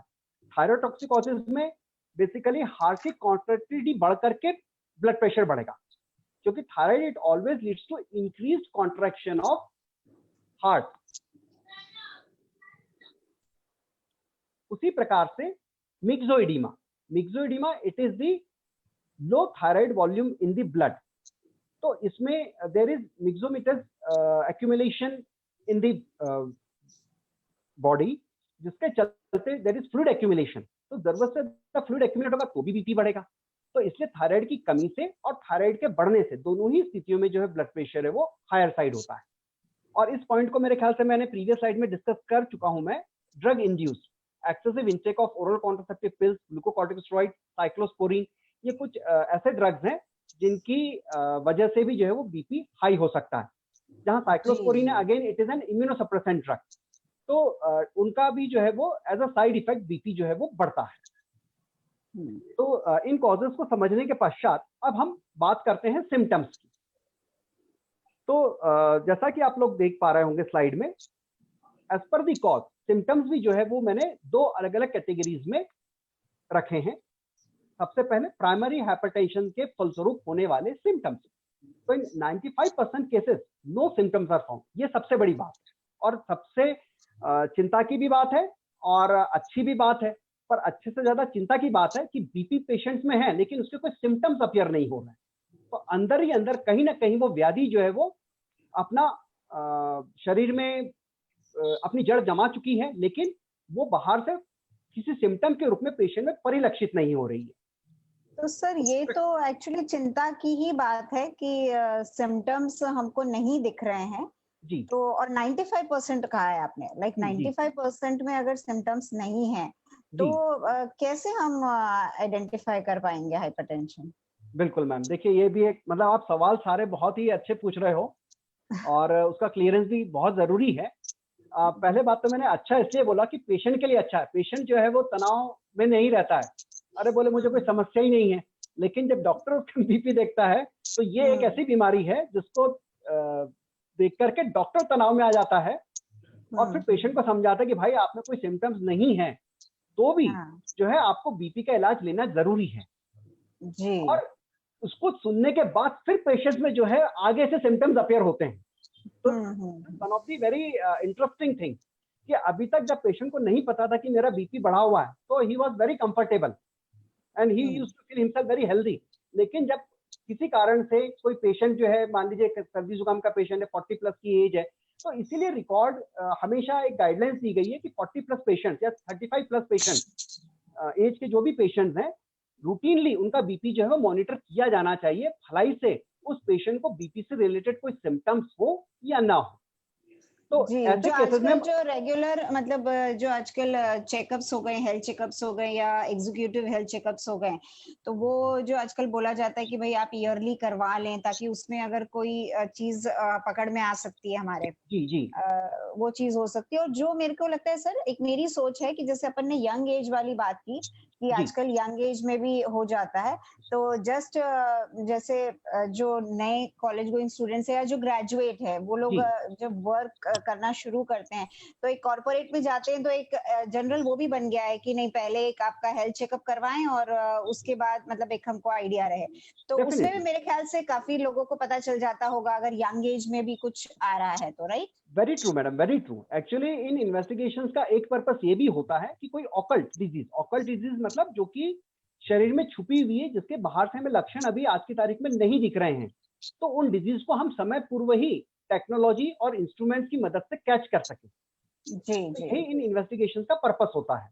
तो इसीलिए कहा गया है कि रूटीन प्रैक्टिस में भी यदि 35 प्लस या 40 एज प्लस कोई पेशेंट आता है, भले तो किसी भी डिजीज से सफर कर रहा हो, कोई भी आपको तकलीफ लेके आया हो, पर रूटीन में as a physician, as a doctor आपको हमेशा उसका बीपी जो है वो रिकॉर्ड करना चाहिए। और जो 5% पेशेंट जिनमें की फिर लक्षण पैदा हो सकते हैं, तो वो कौन कौन से लक्षण है जो उनमें पैदा होंगे? तो वो है सर दर्द, हेडेक, पाल्पिटेशन मतलब awareness of one one's heartbeat, व्यक्ति को या पेशेंट को अपनी खुद की हार्ट बीट का एहसास होना शुरू हो जाता है, उसे खुद को महसूस होना शुरू हो जाता है कि यार मेरा हार्ट बीट धड़क रहा है। अभी शायद आपका हमारा या रूटीन में जो भी व्यक्ति हैं, तो in routine life we are not able to perceive the presence of our heartbeat, लेकिन जिसको प्राइमरी ब्लड हाइपरटेंशन है तो कई बार पाल्पिटेशन भी एक लक्षण उन व्यक्तियों में नजर आता है। एपिस्टेक्सिस मतलब नक्सीर फूटना, ये भी कई बार ऑकल्ट ब्लड प्रेशर का या प्राइमरी हाइपरटेंशन का एक कारण हो सकता है कि नेजल ब्लीडिंग। तो हमें हर बारीक से बारीक चीज जो वो लक्षण के रूप में हमें आज बता रहा है, उसको हमें निश्चित रूप से इवेल्युएट करना चाहिए। और जो चौथा प्रेजेंटेशन या सिम्टम जो कई बार प्राइमरी हाइपरटेंशन में देखने को मिलता है, दैट इज वर्टाइगो। वर्टाइगो यानी चक्कर।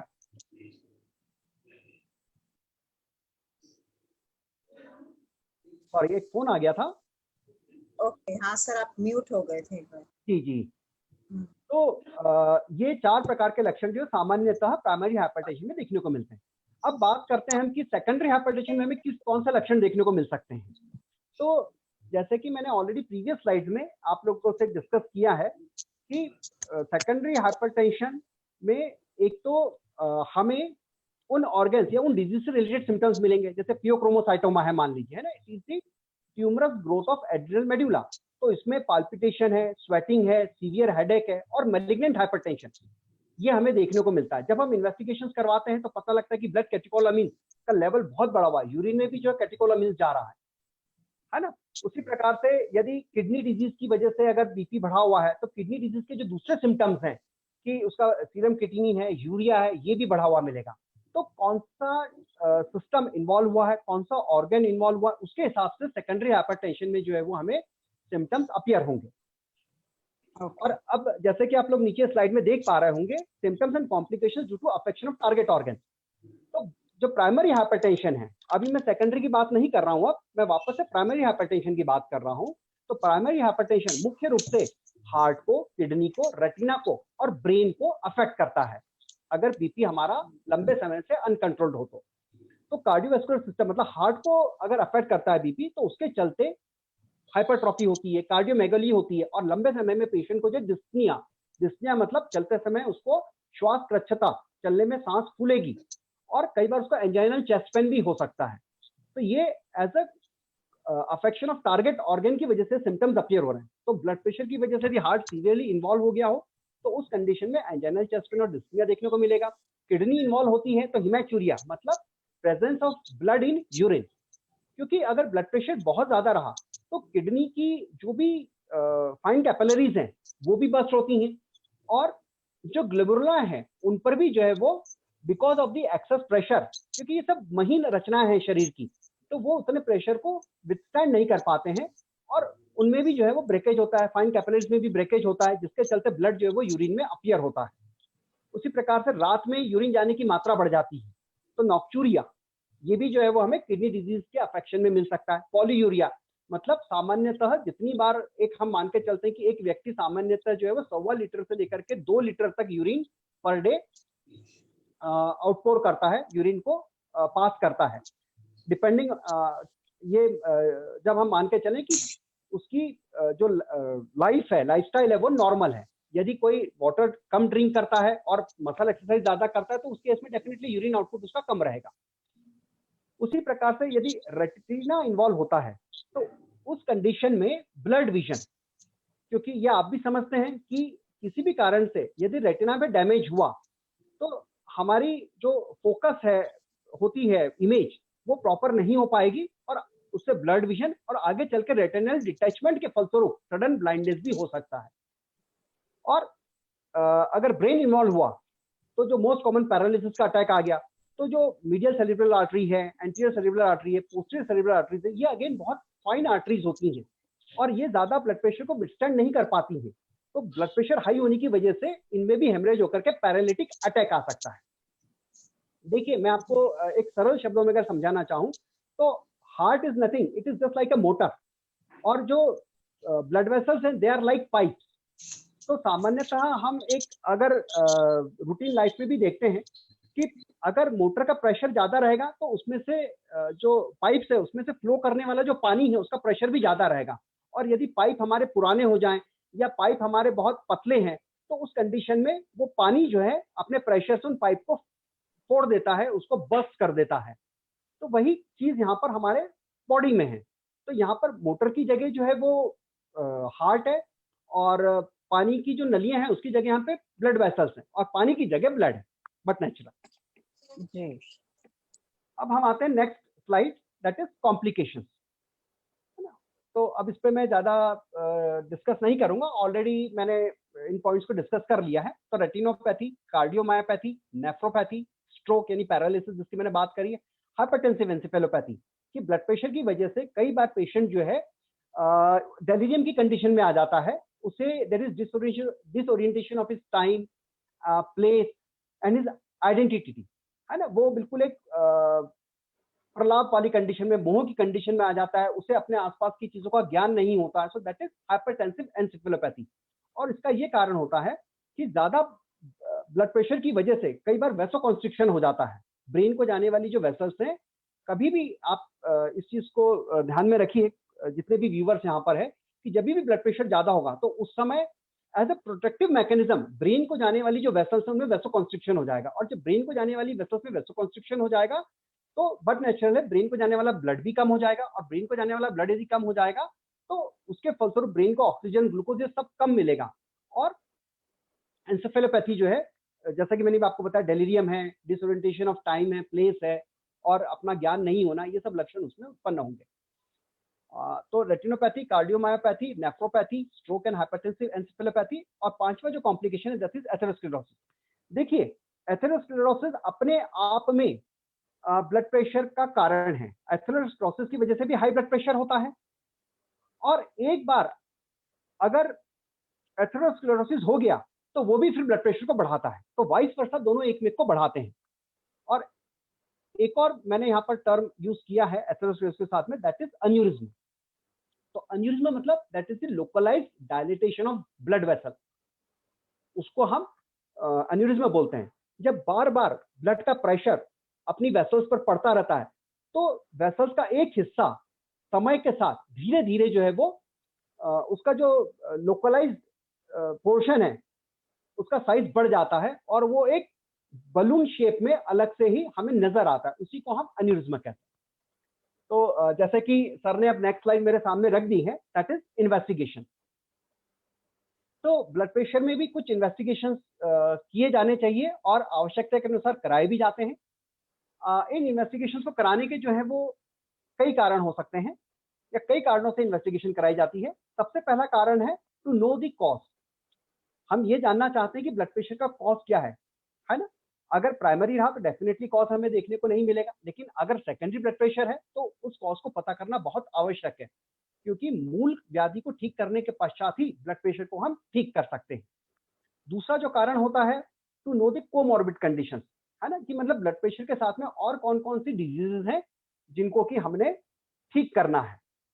क्योंकि अगर इन डिजीजेस को हमने संज्ञान में नहीं लिया तो निश्चित रूप से हमें ब्लड प्रेशर के ट्रीटमेंट में उतना फायदा नहीं मिलेगा जितनी हम अपेक्षा कर रहे हैं। और तीसरा इन्वेस्टिगेशन कराने का कारण होता है कि ब्लड प्रेशर की वजह से जो टारगेट ऑर्गन्स हैं, जैसे कि मैंने बताया था आपको, ब्रेन है, रेटिना है, हार्ट है और किडनी है, इन पे कितना डैमेज हुआ है। तो इन 3 कारणों को ध्यान में रख करके हम अलग अलग इन्वेस्टिगेशंस कराते हैं। तो कौन से हैं वो इन्वेस्टिगेशंस जो हम रूटीनली कराए जाते हैं? तो सबसे पहला है इकोकार्डियोग्राम, है ना। तो एक ईसीजी हम करवाते हैं, चेस्ट एक्सरे करवाते हैं। तो ये बेसिकली इसलिए कराए जाते हैं ताकि ब्लड प्रेशर का हम हार्ट पे इफेक्ट देख सकें। यदि मान लीजिए लंबे समय से किसी को ब्लड प्रेशर है तो क्या होगा उसमें, जो वेंट्रिकल्स हैं, है ना, एज यू नो, क्योंकि शरीर में बाहर ब्लड को फेंकने का जो कार्य है वो वेंट्रिकल्स ही करते हैं, और उनमें भी मेनली लेफ्ट वेंट्रिकल। तो यदि ब्लड प्रेशर ज्यादा रहा, इट मीन्स कि the heart they are contracting with more force. तो जिस तरीके से यदि हम रेगुलरली एक्सरसाइज कर रहे हैं, रेगुलरली यदि कोई व्यक्ति जिम जाता है, तो जिस तरीके से उसका मसल मास बढ़ता है, वैसे ही कांस्टेंट हाई ब्लड प्रेशर की वजह से जो हार्ट की मसल्स हैं उनको ज्यादा काम करना पड़ता है, ज्यादा फोर्स के साथ उनको जो है हमेशा मुस्तैद रहना पड़ता है। इसलिए समय के साथ उनकी मसल्स जो मास है वेंट्रिकल्स का वो भी बढ़ जाता है। और वेंट्रिकुलर हाइपरट्रॉफी हम इकोकार्डियोग्राफी में भी देख सकते हैं, हम ईसीजी में भी देख सकते हैं। और समय के साथ में फिर एक स्थिति ऐसी आती है कि हार्ट भी जो है वो ब्लड को पंप करके थक जाता है, और फिर जितना उसमें ब्लड है हार्ट में उतना की आउटपोर नहीं हो पाता, उतना फिर ब्लड हार्ट से बाहर नहीं निकल पाता है, क्योंकि हार्ट जो है वो थक जाता है, उसकी जो मांसपेशियां हैं समय के साथ कमजोर पड़ जाती हैं। और ऐसे समय में फिर हमें कार्डियोमेगाली भी देखने को मिल सकता है, जो कि हमें चेस्ट एक्सरे से क्लियर होता है। उसी प्रकार से सोनोग्राफी भी पर्टिकुलरली एब्डोमेन की कराई जाती है। वो क्यों कराई जाती है? ये देखने के लिए कि कहीं कोई किडनी की कोई शिकायत तो नहीं है, कोई फियोक्रोमोसाइटोमा तो नहीं है। तो ऐसी कोई ट्यूमरस ग्लैंड अगर कहीं हमें सोनोग्राफी में दिख रही है, हालांकि फियोक्रोमोसाइटोमा के लिए हम जो है वो सिटी स्कैन को ज्यादा प्रीफर करते हैं। यूएसजी एब्डोमेन में फियोक्रोमोसाइटोमा का इतना अच्छा हमें जो है वो पिक्चर नजर नहीं आता है। बट किडनी संबंधित अगर कोई सीकेडी है तो किडनी जो है उसमें जो है वो हमें कॉन्ट्रैक्टेड मिलेगी, किडनी का साइज हमें रिड्यूस मिलेगा। और जो कॉर्टिकोमेडुलरी डिफरेंशिएशन है वो भी जो है वो क्रॉनिक किडनी डिजीज अगर है तो उसमें वो बढ़ा हुआ मिलेगा। उसके बाद में रैंडम ब्लड शुगर करवाते हैं, ये देखने के लिए कि उसको शुगर तो नहीं है। फिर लिपिड प्रोफाइल करवाते हैं, ये देखने के लिए कि उसको हाई कोलेस्ट्रॉल तो नहीं है। फिर फेंडोस्कोपी भी की जाती है, हालांकि जनरल प्रैक्टिस में हम नहीं करते हैं, लेकिन इसके लिए जो है फिर हमें उसको किसी ऑप्थेल्मोलॉजिस्ट के पास में एडवाइस करना पड़ता है, रिफर करना पड़ता है। तो fundoscopy is what? It is the examination of retina. तो fundoscope it is a instrument through which we do retinal examination, उसको हम फंडोस्कोपी बोलते हैं। ये देखने के लिए कि हाई ब्लड प्रेशर का रेटिना पे कोई एडवर्स इफेक्ट तो नहीं हुआ है। और लास्ट है सीरम क्रिएटिनिन, ये देखने के लिए कि भाई किडनी से कहीं कोई डैमेज तो नहीं हुआ है, क्योंकि अगर किडनी डैमेज होता है तो उस केस में सीरम यूरिया है, क्रिएटिनिन है, इनके ब्लड लेवल्स हमेशा हाई मिलेंगे। तो इन सब बातों को ध्यान में रखते हुए ये कुछ इन्वेस्टिगेशन कराए जाते हैं। जरूरी नहीं है कि हर पेशेंट में हम हर इन्वेस्टिगेशन कराएं, it depend on the proper examination and the judgement and the experience of the doctor ji. अब ये इन्वेस्टिगेशन के बाद मैंने यहाँ पर एक मॉडर्न अप्रोच टू हाइपरटेंशन, है ना। बेसिकली हाइपरटेंशन में हम कौन कौन सी मेडिसिन को ध्यान में रख करके ट्रीटमेंट देते हैं उसको समझाने की कोशिश करिए। So it is just one slide. ये बेसिकली मेरा बताने का ये उद्देश्य नहीं है कि आप इस ट्रीटमेंट को फॉलो करें। मैं सिर्फ इतना चाहता हूं कि हमारे जितने भी पीजी स्कॉलर्स हैं, युवा आयुर्वेद चिकित्सक हैं, वो सब अपने सोचने का जो दायरा है उसको थोड़ा सा विस्तृत करें। तो यदि हम किसी मॉडर्न एस्पेक्ट को समझ रहे हैं, अब किस तरीके से हम उसको आयुर्वेद में ढाल सकते हैं, खास करके जहाँ पे कि ऐसी डिजीज है जिसका आज भी हमें कोई प्रॉपर आयुर्वेदिक कोरिलेशन मिलने की संभावना शास्त्र में कम नजर आ रही है। तो ये जो पॉइंट्स हैं हमें उस समय डेफिनेटली मदद करेंगे। तो सबसे पहले to reduce the sympathetic over activity, कुछ इस तरीके की मेडिसिन, ग्रुप ऑफ मेडिसिन भी दी जाती है ब्लड प्रेशर में, जैसे कि बीटा ब्लॉकर्स है, सेंट्रल सिंपैथोलिटिक्स है, एड्रेनर्जिक न्यूरॉन ब्लॉकर्स है। तो ये सब बेसिकली क्या करते हैं, जो सिंपैथेटिक ओवर एक्टिविटी है, दो प्रकार के सेंट्रल ऑटोनॉमिक नर्वस सिस्टम में दो प्रकार की जो है वो एक्टिविटी होती है, sympathetic activity and parasympathetic activity. जब जब सिंपैथेटिक एक्टिविटी बढ़ेगी, निश्चित रूप से आपका हार्ट रेट बढ़ेगा, हार्ट का कॉन्ट्रैक्शन बढ़ेगा, स्वेटिंग बढ़ेगा and so on, number of symptoms जो है वो अपीयर होंगे। तो यदि हम सिंपैथेटिक ओवर एक्टिविटी को रिड्यूस करेंगे तो निश्चित रूप से उससे हार्ट की जो कॉन्ट्रैक्टिलिटी और रेट है दोनों जो है वो डिक्रीज होकर के हमारा ब्लड प्रेशर कम होने में मदद मिलेगी। सर्वगंधा जिसकी हम बात करते हैं, basically how it work from the modern side, it is basically adrenergic neuron blocker. तो इन न्यूरॉन्स को ब्लॉक करके वो अपनी एक्शन को मैनिफेस्ट करता है, सर्वगंधा। फिर सेकंड कैटेगरी की जो ड्रग हम देते हैं हाइपरटेंशन में, that is to reduce renin angiotensin system over activity. तो ये बेसिकली किडनी से सिस्टम जो है वो रेगुलेट होता है। तो एसी इनहिबिटर मतलब एंजियोटेंसिन कन्वर्टिंग एंजाइम इनहिबिटर, तो एक वापस से चेन है केमिकल्स की, हालांकि मैं बहुत डीप में नहीं जाऊंगा। एंजियोटेंसिन 1 से एंजियोटेंसिन 2 में जो है वो कन्वर्ट किया जाता है, फिर angiotensin 2 ultimately leads to vasoconstriction. तो वो एंजियोटेंसिन 1 से एंजियोटेंसिन 2 में कन्वर्ट नहीं हो तो हम वहीं पर अगर ब्लॉक कर दें तो हमारा बीपी नहीं बढ़ेगा, क्योंकि एक बार अगर एंजियोटेंसिन 2 बन गया बॉडी में तो डेफिनेटली वो ब्लड प्रेशर को फिर बढ़ाएगा। तो इसलिए हम एसी इनहिबिटर्स देते हैं, एंजियोटेंसिन रिसेप्टर ब्लॉकर्स देते हैं, जो कि रेनिन एंजियोटेंसिन सिस्टम की एक्टिविटी को कंट्रोल करता है। फिर टू रिड्यूस प्रीलोड, तो जैसे कि डायरेटिक्स, तो डायरेटिक्स मतलब मूत्रल औषधियां, तो ये बेसिकली किस तरीके से काम करती हैं, ये हमारे सिस्टम में, कार्डियोवैस्कुलर सिस्टम में जो ब्लड है उसकी क्वांटिटी को ही कम कर देती है।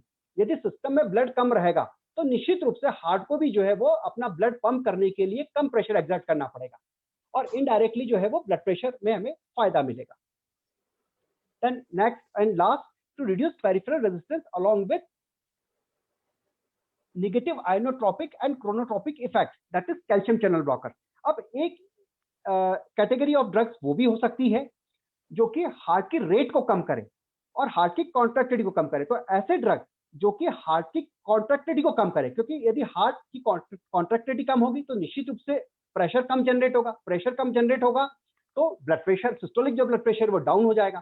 तो ऐसे ड्रग जो कि हार्ट की कॉन्ट्रैक्टिलिटी को कम करते हैं, जैसे बीटा ब्लॉकर्स है, वो भी एक प्रकार से नेगेटिव आयनोट्रोपिक्स हैं, तो उन ड्रग्स को हम आयनोट्रोपिक ड्रग्स बोलते हैं जो कि हार्ट की कॉन्ट्रैक्टिलिटी पर वर्क करते हैं। तो नेगेटिव आयनोट्रोपिक मतलब जो हार्ट की कॉन्ट्रैक्टिलिटी कम करते हैं, और पॉजिटिव आयनोट्रोपिक मतलब जो कि हार्ट की कॉन्ट्रैक्टिलिटी को बढ़ाते हैं। उसी प्रकार से क्रोनोट्रोपिक इफेक्ट, तो क्रोनोट्रोपिक इफेक्ट मतलब वो ड्रग जो कि हार्ट की रेट को कम करते हैं, जैसे कि कैल्शियम चैनल ब्लॉकर, ये जो है वो नेगेटिव इनोट्रोपिक एजेंट भी है और साथ में क्रोनोट्रोपिक इफेक्ट भी है। इसका मतलब ये हार्ट की रेट को भी कम करता है और हार्ट के कॉन्ट्रैक्शन को भी कम करता है। तो इससे हमें कुछ आयुर्वेदिक मेडिसिन को समझने में आसानी होगी। ओके सर, हाँ मतलब मैं वही देखना चाह रही थी कि मतलब ये काफी डिटेलिंग में सर मॉडर्न अप्रोच आपने बताया है। और क्योंकि जैसे हमारे जीपीस के पास जब भी हाइपरटेंशन के पेशेंट आते हैं तो नॉर्मली वो लोग कोई ना कोई मॉडर्न ड्रग ले रहे होते हैं और फिर वो हमारे पास आते हैं। तो हम जब हमारा आयुर्वेदिक अप्रोच करते हैं या करना चाह रहे हैं हम लोग, और पेशेंट भी वही चाह रहा है, तो ये मॉडर्न ट्रीटमेंट को हमें बंद करके अपना ट्रीटमेंट स्टार्ट करना चाहिए या फिर उसको चालू रखते हुए हमको आगे बढ़ना चाहिए? इस पे क्या कहना चाहेंगे आप? बहुत अच्छा प्रश्न है ये भी। बेसिकली देखिए, मैं मेरी प्रैक्टिस में भी यही करता हूं और सब लोगों को भी मैं यही एडवाइस करूंगा कि कोई भी मॉडर्न ड्रग को एब्रप्टली बंद ना करें, है ना। उसका कारण है कि कोई भी व्यक्ति जब महीनों से, सालों से किसी दवाई को ले रहा है तो उसकी जो बॉडी की फिजियोलॉजी है उस अनुरूप जो है अडेप्ट हो जाती है। देखिए, ये तो हमारा देखने का तरीका है कि ये आयुर्वेदिक मेडिसिन है, ये एलोपैथिक मेडिसिन है, ये होम्योपैथी मेडिसिन है। बॉडी को तो नहीं पता है ना, तो बॉडी के लिए तो हर एक्सटर्नल मॉलिक्यूल है। बॉडी उसको आयुर्वेदिक और एलोपैथी में डिफरेंशिएट करके नहीं देखती है। तो बॉडी तो अपनी फिजियोलॉजी उस ड्रग के हिसाब से एडजस्ट कर लेती है। तो हमें यदि आयुर्वेदिक मेडिसिन पे किसी पेशेंट को स्टार्ट करना है तो डेफिनेटली हमें जो वो एलोपैथिक मेडिसिन ले रहा है उसको स्लोली रिड्यूस करना चाहिए, क्योंकि यदि हमने एब्रप्टली बंद कर दिया और किसी कारण से आयुर्वेदिक मेडिसिन को थोड़ा सा इफेक्ट आने में समय लगा या कोई सी ऐसी घटना घट गई जिसके चलते बीपी एकदम से बढ़ करके और उसको पैरालिसिस हो गया, सेरेब्रल हेमरेज हो गया, तो आज की तारीख में उसकी जिम्मेदारी कौन लेगा, है ना। तो बहुत सारे ऐसे प्रश्न जो है विचारणीय है। तो उसमें हमेशा we should always go for a safe practice कि उसको हम ग्रेजुअली रिड्यूस करें और साथ में अपनी मेडिसिन का जैसे जैसे इफेक्ट आते जाए उसको फिर हम पूरी तरीके से बंद कर दें एलोपैथिक मेडिसिन को। हाँ जी, क्योंकि बिकॉज ये बहुत इम्पोर्टेंट है। आज हम लोग जो हमारे यंग प्रैक्टिशनर्स के हिसाब से ये लेक्चर्स रख रहे हैं कि आपका अप्रोच कैसा होना चाहिए, दैट इज वेरी इम्पोर्टेंट। तो सर अब अपन मतलब बहुत लोग, सभी लोग आयुर्वेद का पर्सपेक्टिव आपका वेट कर रहे हैं। तो सर उस पे प्रकाश डालिए कि अब बीपी में अपन आयुर्वेद के किस तरीके से अपन कर सकते हैं। देखिए मैम, कोई भी ऐसी व्याधि जो आज की तारीख में आयुर्वेद में हमें उसका नियरेस्ट कोरिलेशन नहीं मिल सकता है, तो उसका ये अर्थ नहीं है कि हम उसकी आयुर्वेदिक ट्रीटमेंट देना बंद कर दें, या हम ये कहें कि हमारे पास इसका आयुर्वेद में कोई ट्रीटमेंट नहीं है क्योंकि भैया हमारे शास्त्र में जो है उस व्याधि का नामकरण नहीं किया गया है ना। तो ऐसा कहना तो गलत है। और सबसे बड़ी बात, इनफैक्ट आचार्यों ने भी जो है इस बात को कहा है कि किसी भी रोग का नामकरण है ना कर पाना संभव नहीं है। एक बहुत अच्छा श्लोक है जो चरक सूत्र स्थान अध्याय 18 त्रिशोती अध्याय में आचार्य चरक कहते हैं कि विकाराणाम अकुशलो न जीव्यात कदाचन नहीं सर्व विकाराणाम नाम तो अस्ति ध्रुवा स्थिति ही स एव दोषो समुत्थान विशेषतः स्थानांतर गतश्च एव जनियत आमयान बहुन तस्मात् विकार प्रकृति अधिष्ठान अंतराणी च समुत्थान विशेषांश बुधवा कर्म समाचार। तो बहुत ही प्यारा श्लोक है ये, और इसमें उन्होंने एक वैद्य को वो सारी फ्रीडम दे रखी है कि यदि उस व्याधि को आप नामतः शास्त्र में नहीं ढूंढ पाते हैं तो ऐसी कंडीशन में उस विकार का क्या कारण है, किस कारणों से वो दोष प्रकोपित हुआ है, उसको समझ करके जो है उसकी प्रकृति को समझ करके और उस अनुरूप किस अधिष्ठान में जाकर के वो रोग की उत्पत्ति हो रही है, तो अधिष्ठान को ध्यान में रख करके, रोग की प्रकृति को ध्यान में रख करके और रोग के हेतु को ध्यान में रख करके आप चिकित्सा करें। अगर किसी बुद्धिमान वैद्य को भी किसी रोग का नामकरण करने में परेशानी हो रही हो, he is finding it difficult, तो उस वैद्य को जो है शर्मिंदा नहीं होना चाहिए। ये खुद आचार्य चरक जो है वो अपने सूत्र स्थान अध्याय 18 में कह चुके हैं। जी जी बिल्कुल, आधार बना करके आयुर्वेद में अपने को मतलब हाइपरटेंशन ऐसे डिजीज के तौर पर कहीं पे भी देखने को नहीं मिल रहा है कि कोई व्याधि जैसा उसको बताया हुआ हो। जी जी करेक्ट। ओके। तो अब जैसे कि मैंने आपको शायद पहले भी at the start of the lecture मैंने एक चीज कही थी कि मैं हाइपरटेंशन जो चूज कर रहा हूँ उसका जो दूसरा कारण है कि इस लेक्चर के जरिए बेसिकली मैं वो सारी व्याधियां जो कि शास्त्र में हम जिनको ढूंढ नहीं पाते हैं या जिसका हम नियरेस्ट कोरिलेशन नहीं कर पाते हैं, तो ये लेक्चर एक दिशा निर्देश के रूप में काम करेगा और जितने भी हमारे यंग डॉक्टर्स हैं कहीं ना कहीं इस लेक्चर से लाभान्वित होकर के उन डिजीज की भी संप्राप्ति बनाने में उनको एक मदद मिलेगी। दोनों चीजें हमें आयुर्वेदिक, हाँ यस, एक विजन मिलेगा उनको कि भले ही उसका नामकरण अपने आयुर्वेद में नहीं हुआ है लेकिन आप उसका लक्षण, उसका कारण और ये सब जान के आप एक संप्राप्ति फॉर्म करें और फिर उसका ट्रीटमेंट प्लान करें। तो जितने भी इस मंच के थ्रू अभी तक जितने भी यंग डॉक्टर्स जितने रहे हैं और जो भी मेरे कलीग्स रहे हैं जिन्होंने इतना बढ़िया प्रेजेंटेशन दिया है और कहीं ना कहीं जो है वो दर्शकों के मन में अपनी जगह बनाई है, तो मेरी भी एक छोटी सी कोशिश है कि कहीं ना कहीं मैं उनकी कसौटी पर खरा उतरूं। तो आगे बढ़ते हैं। तो जैसे कि हमने अभी तक मॉडर्न में जो समझा है उसके आधार पे एक बात तो तय है कि hypertension it is a disease of cardiovascular system, है ना। इस बात से मेरे ख्याल से आप भी मना नहीं करेंगे। जी जी। और अब कार्डियोवैस्कुलर सिस्टम में दो पार्ट होते हैं, हार्ट और ब्लड वेसल।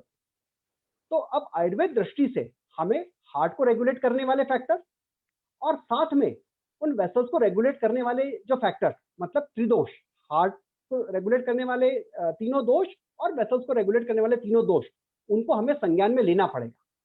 तो उसी को अब अपन क्रमबद्ध तरीके से चलते हैं।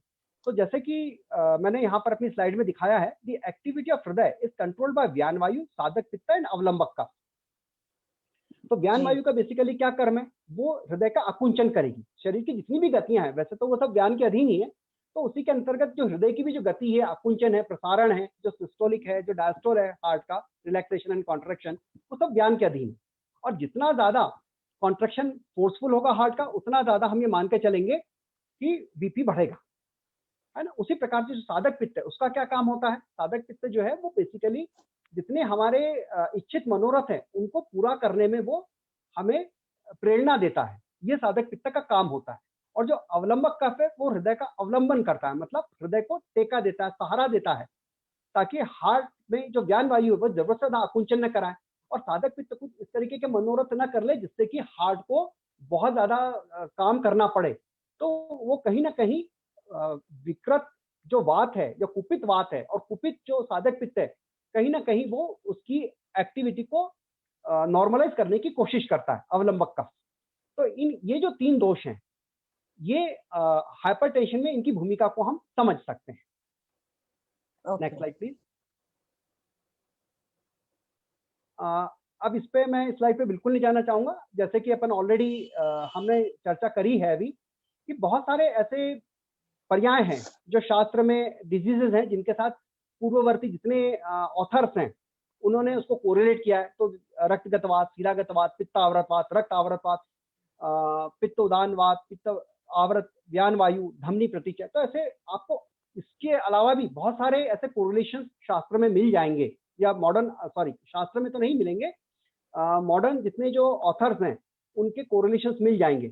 लेकिन सबसे बड़ी बात यह है कि किसी भी व्याधि के लक्षण जो यहाँ पर दिखाए गए हैं वो हाइपरटेंशन से मैच नहीं करते हैं।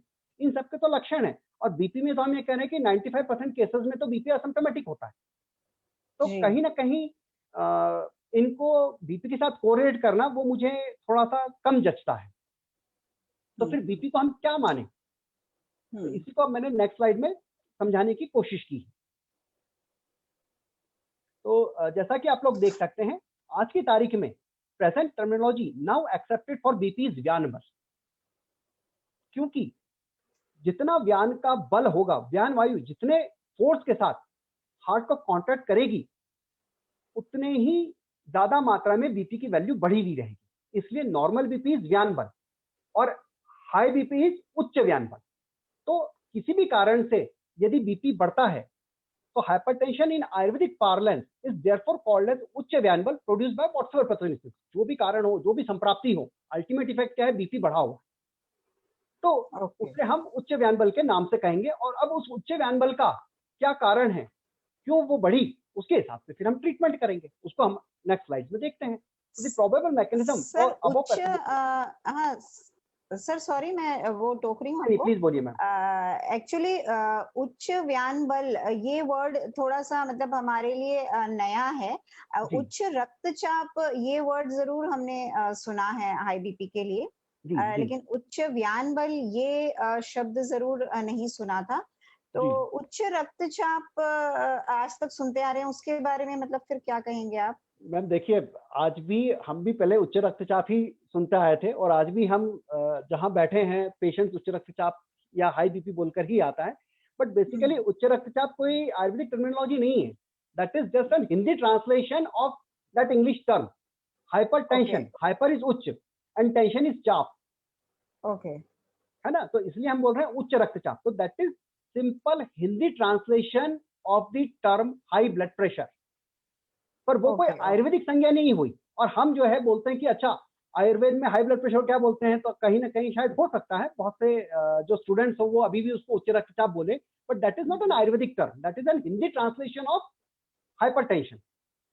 ओके तो मतलब अगर हम आयुर्वेदिक टर्मिनोलॉजी पे जाना चाह रहे हैं तो फिर वो उच्च व्यान बल शब्द यूज करना चाहिए। जी मैम, मैं मेरे प्रिस्क्रिप्शन में बेसिकली कई बार हाई ब्लड प्रेशर भी लिखता हूँ, और यदि मुझे आयुर्वेदिक पैथोजेनेसिस में और वर्ड्स में उस चीज को डिफाइन करना है तो अपने प्रिस्क्रिप्शन पे भी कई बार मैं जो है वो उच्च व्यान बल भी लिखता हूँ। और लिखना ही चाहिए। देखिए, वो लिखेंगे, जो चीज आप लिखेंगे वो दिमाग में रहेगी, और जो दिमाग में रहेगी वही आप लिखेंगे। तो इट इज वाइस वर्सा। जी जी। तो कहीं ना कहीं अब हमें जितना हमें पता है उससे हमें थोड़ा सा और आगे बढ़ना चाहिए। तो अब यहाँ पर आप देख सकते हैं pathological sequence for development of primary hypertension. मैं चाहूंगा कि सभी लोग थोड़ा सा कंसंट्रेट होकर के इसे सुने। तो जैसे कि मैंने आप लोगों को ऑलरेडी डिफाइन किया है, जो हाई ब्लड प्रेशर है, it is a disease of cardiovascular system. अब कार्डियोवैस्कुलर सिस्टम में के अंतर्गत हम दो धातुएं जो है उनका अस्तित्व स्वीकार कर सकते हैं, रस और रक्त। ठीक है, मुझे लगता है यहाँ पर किसी को भी परेशानी नहीं होनी चाहिए, कोई शंका नहीं होनी चाहिए, क्योंकि रस और रक्त ये दो ऐसी द्रव धातुएं हैं जो समस्त शरीर में वहन करती हैं, और इनको कई बार अलग कर पाना मुश्किल होता है। तो अब सबसे पहले हमने दोष की बात कर ली कि ब्लड प्रेशर के लिए दोष कौन से हैं, तो हमने वहां बोल दिया भाई व्यान वायु, अवलंबक कफ और साधक पित्त। अब हम दूष्य की बात करते हैं, तो दूष्य कौन से हुए हमारे, रस और रक्त। क्यों? क्योंकि कार्डियोवैस्कुलर सिस्टम की डिजीज है। अब किसी भी व्याधि की जो शुरुआत होती है या दोष भी जो प्रकोपित होते हैं, तो कहीं ना कहीं साथ में ये जो दूष्य हैं, इनका जब आप हेतुओं का सेवन करेंगे तो दोष दूषित समूचना बन के ही जो है वो व्याधि की निर्मित होगी, है ना। तो वात पित्त कफ के जो कारण है सामान्यतः आप सभी लोगों को पता है, मैं उसके ज्यादा डिटेलिंग में नहीं जाऊंगा। उन कारणों का सेवन करना और साथ में इन रक्त और रसवर्धक विकृत करने वाले जो भाव है उनका सेवन करना। तो कंजम्पशन ऑफ रक्त स्रोतोदुष्टिकर एंड रक्तवैर स्रोतोदुष्टिकर निदान, तो जैसे कि उष्ण, तीक्ष्ण, विदाही इस प्रकार के आहार द्रव्यों का सेवन करना, बहुत ज्यादा आतप और अनल मतलब धूप और हवा का सेवन करना। आचार्य चरक ने जो है विमान स्थान अध्याय 5 स्रोतो विमानी अध्याय में हर स्रोतस के मूल भी बताए हैं और उनके दुष्टि के लक्षण और कारण भी बताए हैं। तो आपको वहां से ये लक्षण और कारण प्राप्त हो जाएंगे कि रक्तवैर स्रोतोदुष्टि के क्या कारण है। तो अगर रक्तवैर स्रोत दूषित होता है तो निश्चित रूप से आश्रय आश्री भाव से रक्त में पित्त की जो है हम अस्तित्व मानते हैं। तो अगर रक्त दूषित हुआ तो कालांतर में पित्त भी दूषित होगा। और यहाँ पर अब सबसे बड़ी बात मैं आ रहा हूँ अंश कल्पना की। जैसे नीरज सर जो हैं, मैंने बहुत अच्छा उनसे समझा था इस कुष्ठ रोग के संदर्भ में, और कई बार हम लोग आपस में फ्रेंडली डिस्कस भी करते हैं, मेरे बहुत अच्छे मित्र भी हैं। तो वो हमेशा जो है अंश कल्पना पर भी जो है बहुत ध्यान देते हैं, और कहीं ना कहीं वो चीज मैंने भी अपने डायग्नोसिस में उसको समाहित किया है। तो पित्त यहाँ पर जो है मूल रूप से सर और द्रव इन दो गुणों से वृद्धि को प्राप्त होगा, क्योंकि सरत्व और द्रवत्व बढ़ेगा तभी तो ब्लड वॉल्यूम बढ़ेगा, और कुछ अंशों में तीक्ष्ण गुण भी बढ़ेगा। ठीक है जी जी। क्योंकि आगे चल करके जब हम बात कर रहे हैं कि ब्लड रप्चर हुआ, ब्लड वेसल, तो कहीं ना कहीं उसमें तीक्ष्ण गुण भी है। जब ये चीजें आपको रक्त पित्त अध्याय के अंतर्गत समझ में आ जाएगी, थोड़ा सा आप अगर उसका अवलोकन कर लेंगे, सारे जितने भी आज व्यूवर्स देख रहे हैं, तो निश्चित रूप से जो मैं संप्राप्ति बना रहा हूँ वो उसको भली भांति समझ पाएंगे। तो एग्रीवेशन ऑफ पित्त हो जाएगा, उससे जो है वो सर और द्रव गुण बढ़ेगा मेनली, और द्रवत्व और सरत्व बढ़ने से क्या होगा, ब्लड जो है उसकी वॉल्यूम भी बढ़ेगा, उसकी फ्लूइडिटी भी बढ़ेगी, उसकी वेलोसिटी भी बढ़ेगी, और इन सबके बढ़ने से जो हार्ट है उसका कॉन्ट्रैक्शन बढ़ेगा, क्योंकि जब ब्लड वॉल्यूम बढ़ गया, सरत्व बढ़ गया, द्रवत्व बढ़ गया, तो निश्चित रूप से हार्ट का जो कॉन्ट्रैक्शन है वो भी बढ़ेगा, तो सिस्टोलिक ब्लड प्रेशर बढ़ेगा रक्त वह स्रोतोदुष्टि से मेनली। उसी प्रकार से इधर रस वह स्रोतोदुष्टि के निदान, तो इसमें कंजम्पशन ऑफ रस वह स्रोतोदुष्टि निदान, इसके अंतर्गत जो है वो इसका सेवन से वात बढ़ेगा, कफ बढ़ेगा, और कफ के भी जो है मेनली वात के जो है वो रुक्ष और रुक्ष गुण बढ़ेगा, जो कि कफ के गुरु और स्थिर गुण को जो है वो क्या कहना चाहिए उसको, स्त्यांता ला देगा उस कफ में। तो रसवह स्रोतोदुष्टि के निदानों में आपने पढ़ा होगा, एक श्लोक में आया है कि चिंतनाम च अति चिंतना, कि अति चिंतन करने से भी जो है वो रसवह स्रोत दुष्ट होते हैं। तो वहां पर उस अति चिंतन करने से वात बढ़ेगा, वात के भी कौन से गुण बढ़ेंगे, रुक्ष और रुक्ष गुण बढ़ेगा, जो कफ के गुरु और स्थिर गुण को दबा देगा, और उस कफ का जो द्रवांश है उसकी जो स्निग्धता है उसको वो खत्म कर देगा, जिसके चलते hardening of kapha in vessel wall हो जाएगा। तो कफ जो है वो एक उपलेप के रूप में वेसल वॉल में डिपॉजिट हो जाएगा। क्यों हो गया, क्योंकि वायु के रुक्ष गुण द्वारा उस कफ का जो निहांश है वो शोषित कर लिया गया, और इसे ही धमनी प्रतिचय के नाम से जो है हम कई बार समझते भी हैं। वात नानत्वज विकार में यदि आप जाएंगे तो वहां पे कफ नानत्वज विकार में अगर हम जाते हैं तो धमनी प्रतिचय कहा गया है। तो दिस धमनी प्रतिचय is nothing but it is hardening of kapha in vessel wall. Okay जी।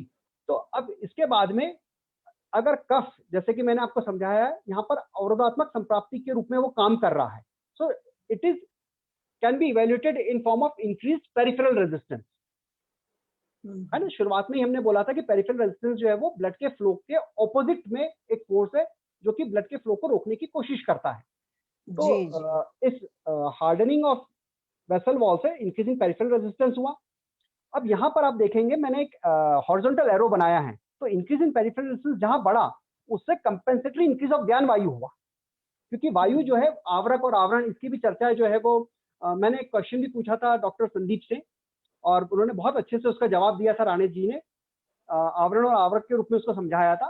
तो यहाँ पर वो वायु जो है उस अवरोधित कफ के द्वारा प्रकोपित होकर के मात्रा में बढ़ गई, और कहीं ना कहीं जो हार्ट के द्वारा पर बीट जितना ब्लड बाहर निकल रहा था, जिसे हम स्ट्रोक वॉल्यूम कहते हैं, वो उस स्ट्रोक वॉल्यूम को बढ़ाने में उस वायु की भूमिका हो जाती है। जी ठीक है, तो increase in systolic blood pressure, ये जो है वो सिस्टोलिक ब्लड प्रेशर बढ़ा आपके कंजम्पशन ऑफ रक्तवह दुष्टि कर निदान से, और रसवह के थ्रू आपका बढ़ा increase in diastolic blood pressure, और ये व्याधि की जी व्यक्त अवस्था हो गई। जी है ना, हो सकता है शायद इसमें मैंने थोड़ा सा रिपीटेशन ऑफ वर्ड्स रहा होगा, बट अगर इस चीज को आप समझ लेंगे और दिमाग में रखेंगे सारे व्यूअर, तो आने वाला जो चिकित्सा है बीपी का हमें देखना है आयुर्वेदिक पॉइंट ऑफ व्यू से, उसको ज्यादा अच्छे से आप कर पाएंगे। Next slide please. जी नेक्स्ट स्लाइड सर जी। तो अब ये संप्राप्ति घटक है ब्लड प्रेशर के। तो दोष, तो यहाँ पर मैंने वात प्रधान त्रिदोष माना है ब्लड प्रेशर को, उसमें व्यान वायु, साधक पित्ता और अवलंबक का, ये तीनों दोषों की जो है वो कहीं ना कहीं दुष्टि रहेगी, क्योंकि तीनों का अधिष्ठान एक ही है। और जब हार्ट में उपस्थित व्यान वायु अगर कुपित हुआ है तो निश्चित रूप से उसके साथ में उपस्थित जो साधक पित्त और अवलंबक कफ है वो भी कहीं ना कहीं दूषित होंगे कालांतर में। फिर दूष्य, इसमें रस और रक्त, ये दो दूष्य ऑलरेडी इसकी हम चर्चा कर चुके हैं। स्रोतस, रसवह, रक्तवह और मनोवह स्रोतस, ये तीन स्रोतस जो है इसमें इन्वॉल्व होते हैं। ठीक है, उसके बाद में अधिष्ठान सीरा, धमनी, हृदय और यकृत। अब आप बोलेंगे कि सर ये नया यकृत आप कहाँ से लिया है, इसमें पहले हो सकता है शायद कुछ चीजें हमें समझ में नहीं आ रही थी, और अब यहाँ पे यकृत आप अचानक आपने इसकी एंट्री दे दी इस मूवी में। तो जो रक्तवह स्रोतस है, रक्तवह स्रोतस का जो मूल आयुर्वेद में माना है मैडम, वो माना है यकृत और प्लीहा। तो आचार्य चरक यकृत प्लीहा मानते हैं, वहीं पर आचार्य सुश्रुत जो है यकृत प्लीहा और धमनिया ये मानते हैं। तो चूंकि अगर धातुएं दूषित हुई हैं तो उनके फलस्वरूप जो मूल है उन धातुओं का वो भी कालांतर में दूषित होगा। इसलिए यहाँ पर जो है वो अधिष्ठान में सीरा, धमनी, हृदय और यकृत, इसकी भी गणना करी है। स्रोतोदुष्टि संघ प्रकार की स्रोतोदुष्टि है। नेचर चीरकारी स्वभाव की व्याधि है ना। ऐसा नहीं होता है कि आज आपका बीपी नॉर्मल और कल अचानक बढ़ गया। एक बार अगर बीपी बढ़ गया है तो वो लंबे समय तक रहता भी है, और कई बार इनसे भी धीरे धीरे वो बढ़ते चले जाता है। तो इसलिए चीरकारी स्वभाव की व्याधि इसको गिना है अपन ने। उद्भव स्थान आमाशय समूत्र या पक्वाशय समूत्र। जब वात की प्रधानता रहेगी तो उसे हम आमाशय समूत्र कहेंगे कि बीपी में जो कारण है उसका ओरिजिन वात है, इसलिए वो आमाशय समूत्र है। लेकिन यदि कफ और पित्त बढ़कर के वात का अवरोध उत्पन्न कर रहे हैं, मतलब ज्यादा सेडेंटरी लाइफस्टाइल, बहुत ज्यादा कफात्मक आहार विहार का सेवन करना या मिर्ची मसाले ऐसे पित्तवर्धक आहार विहार का सेवन करना, यदि उसको लेकर के उन्होंने वात का अवरोध करके यदि बीपी को बढ़ाया है, तो ऐसे समय में जो उद्भव स्थान हो जाएगा बीपी का वो आमाशय समूत्र हो जाएगा। ठीक है। और साध्यता कृतसाध्य व्याधि है। अगर मॉडर्न साइंस अगर हम बात करें और खास करके प्राइमरी हाइपरटेंशन, और अगर चिकित्सा में हम इसका फिर अगर यथोचित रूप से कारण समझ करके यदि शोधन चिकित्सा करेंगे, शमन चिकित्सा करेंगे, तो हो सकता है कि आयुर्वेद दृष्टि से बहुत सारे जो केसेस जो मैं यहाँ पर कृत साध्य बोल रहा हूँ वो सुख साध्य की कोटि में भी आ जाए। ओके सर, बाकी सारी चीजें तो आपने काफी कुछ एक्सप्लेन कर दी थी। यकृत को भी आपने मतलब एक्सप्लेन कर दिया है। स्रोतोदुष्टि में जो संघ वाला पार्ट लिया है उसको थोड़ा सा बताएंगे। संघ मतलब क्या कहना चाह रहे हैं? मैम देखिए, ये मैं आपको एक और राज की बात बता देता हूँ। ये जो संप्राप्ति है ये प्राइमरी हाइपरटेंशन की संप्राप्ति है ना, क्योंकि सेकेंडरी हाइपरटेंशन तो जो है जो ऑर्गन्स होंगे उसके हिसाब से वहां पर बीपी जो है वो एक लक्षण के रूप में उपस्थित होगा। हाँ, उसका कारण हम काफी हद तक जानते हैं और उसके अकॉर्डिंग ट्रीट करना है। तो वहां की जो पैथोजेनेसिस भी बनेगी वो अलग तरीके से बनेगी। तो ये जो मैंने पैथोजेनेसिस बनाई है ये प्राइमरी हाइपरटेंशन की पैथोजेनेसिस है। तो प्राइमरी हाइपरटेंशन में एक जो कारण होता है कि पेरिफेरल रेजिस्टेंस, है ना, ऑलरेडी अपन डिस्कस कर चुके हैं प्रीवियस स्लाइड में, प्रीवियस डिस्कशन में। तो वो जो पेरिफेरल रेजिस्टेंस है, इट एक्ट्स लाइक अ अवरोधात्मक फैक्टर। ब्लड के फ्लो को वो रोकना चाहता है पेरिफेरल रेजिस्टेंस, और उस पेरिफेरल रेजिस्टेंस को ओवरकम करने के लिए हार्ट जो है वो ज्यादा फोर्सफुल कॉन्ट्रैक्शन करता है। इसलिए यहाँ पर मैंने संघ रूपी संप्राप्ति को समझा है स्रोतोदुष्टि के अंतर्गत। ओके सर जी। Next slide please. अब ये बहुत अच्छी स्लाइड है, मतलब मेरे को मेरे प्रेजेंटेशन की सबसे अच्छी स्लाइड मुझे लगती है। वैसे तो सभी स्लाइड्स अच्छी लगती हैं, और मैं समझता हूँ कि शायद इस स्लाइड को बाकी लोग पढ़ करके उनको भी काफी हद तक ये स्लाइड थोड़ी सी इंटरेस्टिंग लगेगी। देखिए, अभी तक मैंने बीपी की जितनी भी आयुर्वेद पक्ष से जो भी उसके निदान है, उसकी संप्राप्ति, उसका वर्णन किया है। अब व्यवहारिक स्तर से बीपी भी जो है वो 3 प्रकार का हम मान सकते हैं। ये आयुर्वेद की एक विशेषता है। कि हर व्याधि भलाई से शास्त्र में उसके दोष अनुसार भेद दिए हों या न दिए हों, पर व्यवहारिक स्तर पर निदानों को देख करके, लक्षणों को समझ करके हम उसको दोष अनुसार उसका विभाजन कर सकते हैं। तो यहाँ पर जैसे कि आप देखेंगे, वातिक हाइपरटेंशन, पित्तज हाइपरटेंशन और कफज हाइपरटेंशन, इन तीनों के क्या सिम्टम्स उत्पन्न होंगे, जिसके आधार पर हम निर्णय करेंगे कि बीपी हमारा कौन सा दोष आधिक्य वाला है। तो सबसे पहले वातिक हाइपरटेंशन, तो जहां पर बीपी की वैल्यू हमेशा अनस्टेबल आ रही है, और ये हमें कैसे पता लगेगा? अगेन स्फिग्मोमैनोमीटर, बीपी इंस्ट्रूमेंट की मदद से। तो बीपी वैल्यू कभी ज्यादा आ रहा है, कभी बहुत कम हो रहा है, कभी नॉर्मल आ रहा है, तो ऐसा अगर अनस्टेबल है तो वो जो है वो वातिक हाइपरटेंशन की कैटेगरी में हम मानेंगे। दूसरा, हर बार जब जब उसका बीपी बढ़ता है उस पेशेंट का, और वो ये हिस्ट्री देता हो कि साहब कल मेरी नींद प्रॉपर नहीं हुई, या वापस से इन दिनों मुझे थोड़ा सा फाइनेंस में नुकसान हो गया, लोगों के देखेंगे आप शेयर जो है वो काफी डूब गए हैं अभी कोरोना में, है ना, और कहीं ना कहीं एक स्ट्रेस फैक्टर लोगों में जो है वो काम धंधों को लेकर के जो है वो पैदा हो गया है कि अब आगे किस तरीके से काम धंधे होंगे। तो ये बड़ी, ये एंजाइटी, ये जिन भी लोगों में हमें दिख रही है, और उसका निराकरण करने पर यदि बीपी नॉर्मल आ रहा है तो उसको हम जो है वो वातिक हाइपरटेंशन मानेंगे। और उसी प्रकार से लक्षणों के रूप में एक और चीज, यदि पेशेंट हमें कंप्लेंट करता है कि साहब जब जब मेरा बीपी बढ़ता है मुझे मेरी दिल की धड़कन महसूस होती है और चक्कर से आते हैं, तो ये भी जो है वातिक हाइपरटेंशन में इसको हम ले सकते हैं। उसी प्रकार से पित्तज हाइपरटेंशन, यदि किसी का बीपी नापने में हर बार बढ़ा हुआ आ रहा है और प्रीवियस वैल्यू से और ज्यादा होते जा रहा है, तो वो पित्तज हाइपरटेंशन की कैटेगरी में इंक्लूड करेंगे। साथ में लक्षण के रूप में उस पेशेंट में देयर इज सीवियर हेडेक, उसका बीपी जो है मतलब जो हेडेक है वो काफी तीव्र स्वरूप का होता है, और साथ में उल्टी की इच्छा होती है उसकी, उस सरदर्द के साथ में।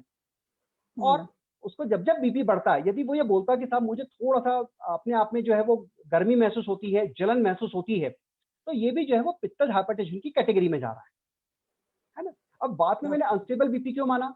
क्योंकि बात जो है वो विषम स्वरूप का होता है, चल स्वरूप का होता है, तो इसलिए वहां पर अनस्टेबल बीपी, क्योंकि चल स्वरूप का है ना। और पित्तज में जो ये मैं मान रहा हूँ, कोई मुझसे ये सवाल कर सकता है कि सर यहाँ पर पित्तज हाइपरटेंशन में आपने कंटिन्यूसली इंक्रीजिंग क्यों माना है? क्योंकि पित्त के तीक्ष्ण गुण की वजह से, ठीक है, तीक्ष्णता से। एक और जहां पर वो छाले होते हैं, अल्सर्स होते हैं, है ना, जहां वो त्वचा का या म्यूकोजा का भेदन करता है, धारण करता है, वहीं जो तीक्ष्णता है उसका एक और अर्थ है कि fast moving. That is also one of the meaning that we take from the word तीक्ष्णता। तो तेजी से किसी चीज को प्राप्त करना, उसको भी हम तीक्ष्णता कहते हैं। हम जब ये कहते हैं कि ये बालक बहुत तीक्ष्ण बुद्धि का है, मतलब बहुत तेज है, राइट। तो उस लक्षण को, उस गुण को ध्यान में रखकर पित्तज हाइपरटेंशन में हमने continuous increasing value of BP कहा है। और फिर कफज हाइपरटेंशन स्थिर स्वरूप का होता है कफ, तो इसलिए कांस्टेंट बीपी रीडिंग जब भी वो आएगा, है ना, उसका बीपी जो है हमेशा 150-100 मिलेगा। आप बोलेंगे भाई दवाई चालू कर ले, वो बोलेगा नहीं सर कोई जरूरत नहीं है, कोई परेशानी तो हो नहीं रही और ना इससे ऊपर बढ़ रहा है, तो कहीं ना कहीं वो दवाई लेने के पक्ष में नहीं रहता है पेशेंट। तो ये constant BP because of the स्थिर गुण ऑफ कफ। उसी प्रकार से लक्षणों के रूप में उस पेशेंट में कई बार हमें सूजन और थकान मिल सकती है, जो कफ के लक्षण की ओर हमें इंगित करता है, और साथ में उसके सर में भारीपन रहेगा। जी जी, है ना। तो इस आधार पर, मतलब स्फिग्मोमैनोमीटर की रीडिंग के आधार पर और लक्षणों के आधार पर बीपी भी 3 प्रकार का हो सकता है। और फिर इसी को आधार बना करके फिर हमारे जो चिकित्सा है वो भी 3 प्रकार की हो जाएगी। वातज हाइपरटेंशन की क्या चिकित्सा, पित्तज हाइपरटेंशन की क्या चिकित्सा, और कफज हाइपरटेंशन की क्या चिकित्सा। Next slide.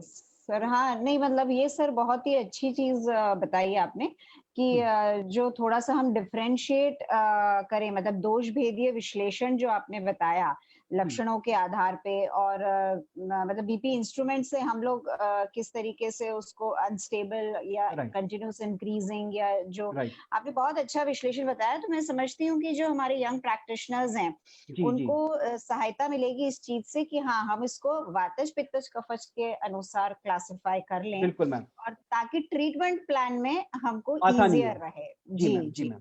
अब मैं थोड़ा सा फास्ट चलूंगा, मुझे लगता है कि शायद मैं समय ज्यादा ले रहा हूँ ऑलरेडी। हाँ सर, यस। तो जैसे कि परंपरा है आयुर्वेद में, कोई भी जो व्याधि है उसके 2 प्रारूप हो सकते हैं, शोधन चिकित्सा और शमन चिकित्सा। तो सबसे पहले बीपी के अंतर्गत शोधन चिकित्सा में हम जो पंचकर्म है उसमें वमन, विरेचन, वस्ती, रक्तमोक्षण, नस्य, शिरोधारा, इनका जो है वो हम प्रयोग में इनको ला सकते हैं, और इनसे अल्टीमेटली इफेक्ट क्या मिलेगा, इनसे शोधन होगा, है ना। जी, जो और उसके बाद स्रोतोदृष्टि में हुई है। हाँ। और मनोदोषर कर्म भी मिलेगा, क्योंकि जहां पर शिरोधारा और नस से कर रहे हैं उससे मनोवाही जो स्रोतस हैं उनमें भी कहीं ना कहीं जो है वो शांति को प्राप्त होकर बीपी में कम आने में हमें मदद मिलेगी। पर सर जैसे आपने शोधन में मतलब सारे ही मुख्य कर्म बता दिए, साथ में शिरोधारा भी बता दी, तो जी। मतलब हमको सारे एक के बाद एक करने हैं उस पेशेंट में, या कैसे हम करेंगे शोधन? हाँ, यस मैम, डेफिनेटली। देखिए ये भी जो मैंने बताए हैं ये सब सूत्र रूप में आप समझ सकते हो इनको। अब जहां जैसी आवश्यकता हो उसके हिसाब से वैद्य जो है इन पंचकर्मों को अपने हिसाब से उपयोग में ला सकता है। मतलब वही, जैसे अगर वातज है तो हम लोग बस्ती पे डेफिनेटली। कंसंट्रेट करें, हाँ, और आप पित्त है मेरा तो अर्थ हम लोग समझ गए। विरेचन पे। बिल्कुल, हाँ आप हाँ। मेरा अर्थ समझ गए। तो जहाँ पे कफज है तो वहाँ वमन की बात करेंगे, जहाँ पित्तज है वहाँ विरेचन की बात करेंगे, जहाँ वात है वहाँ वस्ती की बात करेंगे, और जहाँ मन में क्षोभ है, तनाव है, एंजाइटी है, डिप्रेशन है, वहाँ नस और शिरोधारा करेंगे। और जो रक्तमोक्षण है वो पित्तज में भी काम करेगा।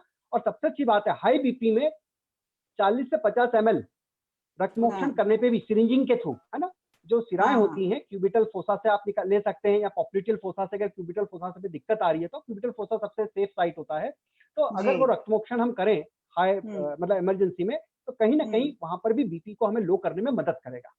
ओके, तो मतलब बेसिकली रक्त मोक्षण तो ओवरऑल तीनों में आप अप्लाई कर सकते हो। Definitely, definitely. ओके, और बाकी जो है वो अकॉर्डिंग टू दोष हम लोग करें। जी, इसलिए दोष की मैंने पहले चर्चा कर ली, और फिर इसमें अब जो अच्छा लगे उसके हिसाब से वो अपने आप को उपयोग में ओके, लाए वैद्य। ठीक ठीक सर। जी ma'am, next slide please.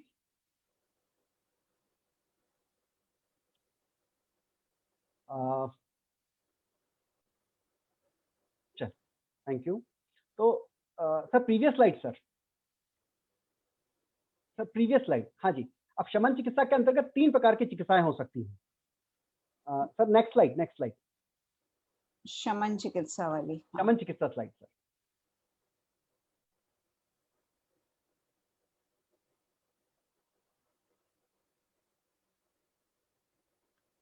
Sir next slide, Ayurvedic line of treatment part 2। हाँ जी सर, थैंक यू।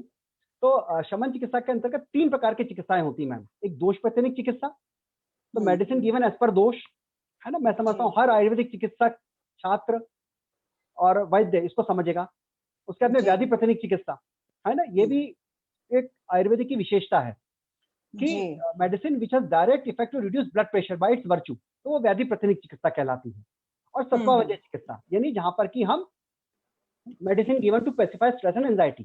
तो शमन चिकित्सा के अंतर्गत यहाँ पे दोषण चिकित्सा आप समझ गए। व्याधि प्रतिनिक चिकित्सा के अंतर्गत जैसे सर्वगंधा, है ना। आज किसी भी आयुर्वेदिक प्रैक्टिशनर से हम पूछते हैं कि भाई, या आप शायद मुझसे भी पूछेंगे कि भाई मैं बीपी बढ़ा हुआ है तो कौन सी दवाई दे दूं, तो टाइमिंग के लिए एक बार तो मैं बोल ही दूंगा कि मैम अगर ज्यादा है, अगर पेशेंट रेडी होता है तो आप रक्तमोक्षण भी कर दीजिए, और अभी कुछ ज्यादा समझ में नहीं आ रहा हो तो हम सर्वगंधा दे दें। तो सर्वगंधा एक व्याधि प्रतिनिक चिकित्सा है बीपी के लिए। जी जी जी। हाँ, मतलब रक्त मोक्षण ये हो गया कि शोधन भी कर दिया आपने व्याधि प्रतिनिक के हिसाब से, और सर्पगंधा दे दिया आपने शमन के हिसाब से। डेफिनेटली मैडम, है ना। और ये आपको भी जानकर के शायद एक हर्ष होगा कि इवन मॉडर्न साइंस में भी सबसे पहला एंटी हाइपरटेंसिव ड्रग जो डिस्कवर किया गया था, जो मॉलिक्यूल दैट वाज रेसरप्रिन, जो कि राउवेल्शिया सर्पेंटिना मतलब सर्वगंधा से एक्सट्रैक्ट किया गया था। जी So it जी was the जी। first anti-hypertensive medicine in modern science also. Okay okay. इतने सालों के बाद भी हम उसको यूज कर रहे हैं, जी। लेकिन वो सिर्फ इसलिए डिस्कार्ड कर दिया गया था क्योंकि उससे डिप्रेशन और नेजल स्टेफिनेस, ये 2 साइड इफेक्ट बता करके उसको विड्रॉ कर दिया गया था। जी। पर आप देखिए कि कहां पर फर्क आ रहा है। हम यहाँ पर सर्वगंधा को क्रूड फॉर्म में दे रहे हैं, तो उसको हाँ हम हाँ। किसी अलग अलग अल्कोलॉइड्स के रूप में नहीं दे रहे हैं। हम रेसरपिन नहीं दे रहे हैं, हम सर्वगंधा दे रहे हैं। तो उसमें बहुत सारे अल्कोलॉइड्स हैं जो जी। कि रेसरपिन के जो अनवांटेड साइड इफेक्ट्स हैं उनको भी जो है वो बैलेंस कर रहा है। तो इसलिए Okay. आयुर्वेद में जनरली घनवटी या क्रूड पाउडर फॉर्म की परंपरा है। दैट इज जी। जो दिया जा रहा है अगर मॉलिक्यूल कोई एक्सट्रैक्ट करके, दैट इज, मैं उसको हर्बल एलोपैथी बोलता हूँ। हम्म। आप अगर रेसरपिन दे रहे हो दैट इज हर्बल एलोपैथी। जी जी जी। जी, चलिए नेक्स्ट स्लाइड प्लीज।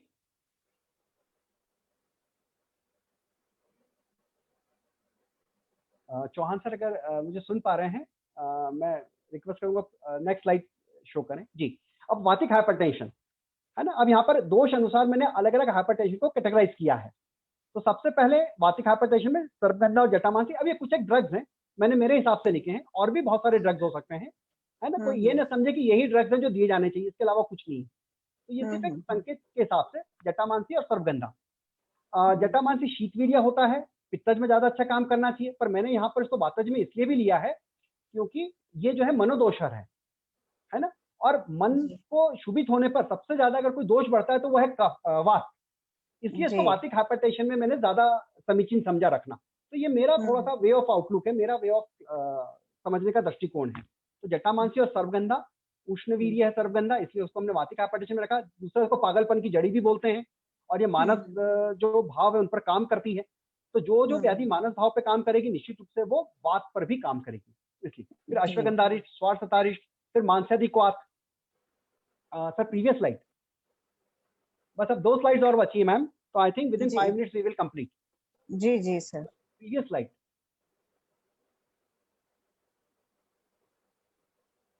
नहीं सर पहले वाली स्लाइड चाहिए।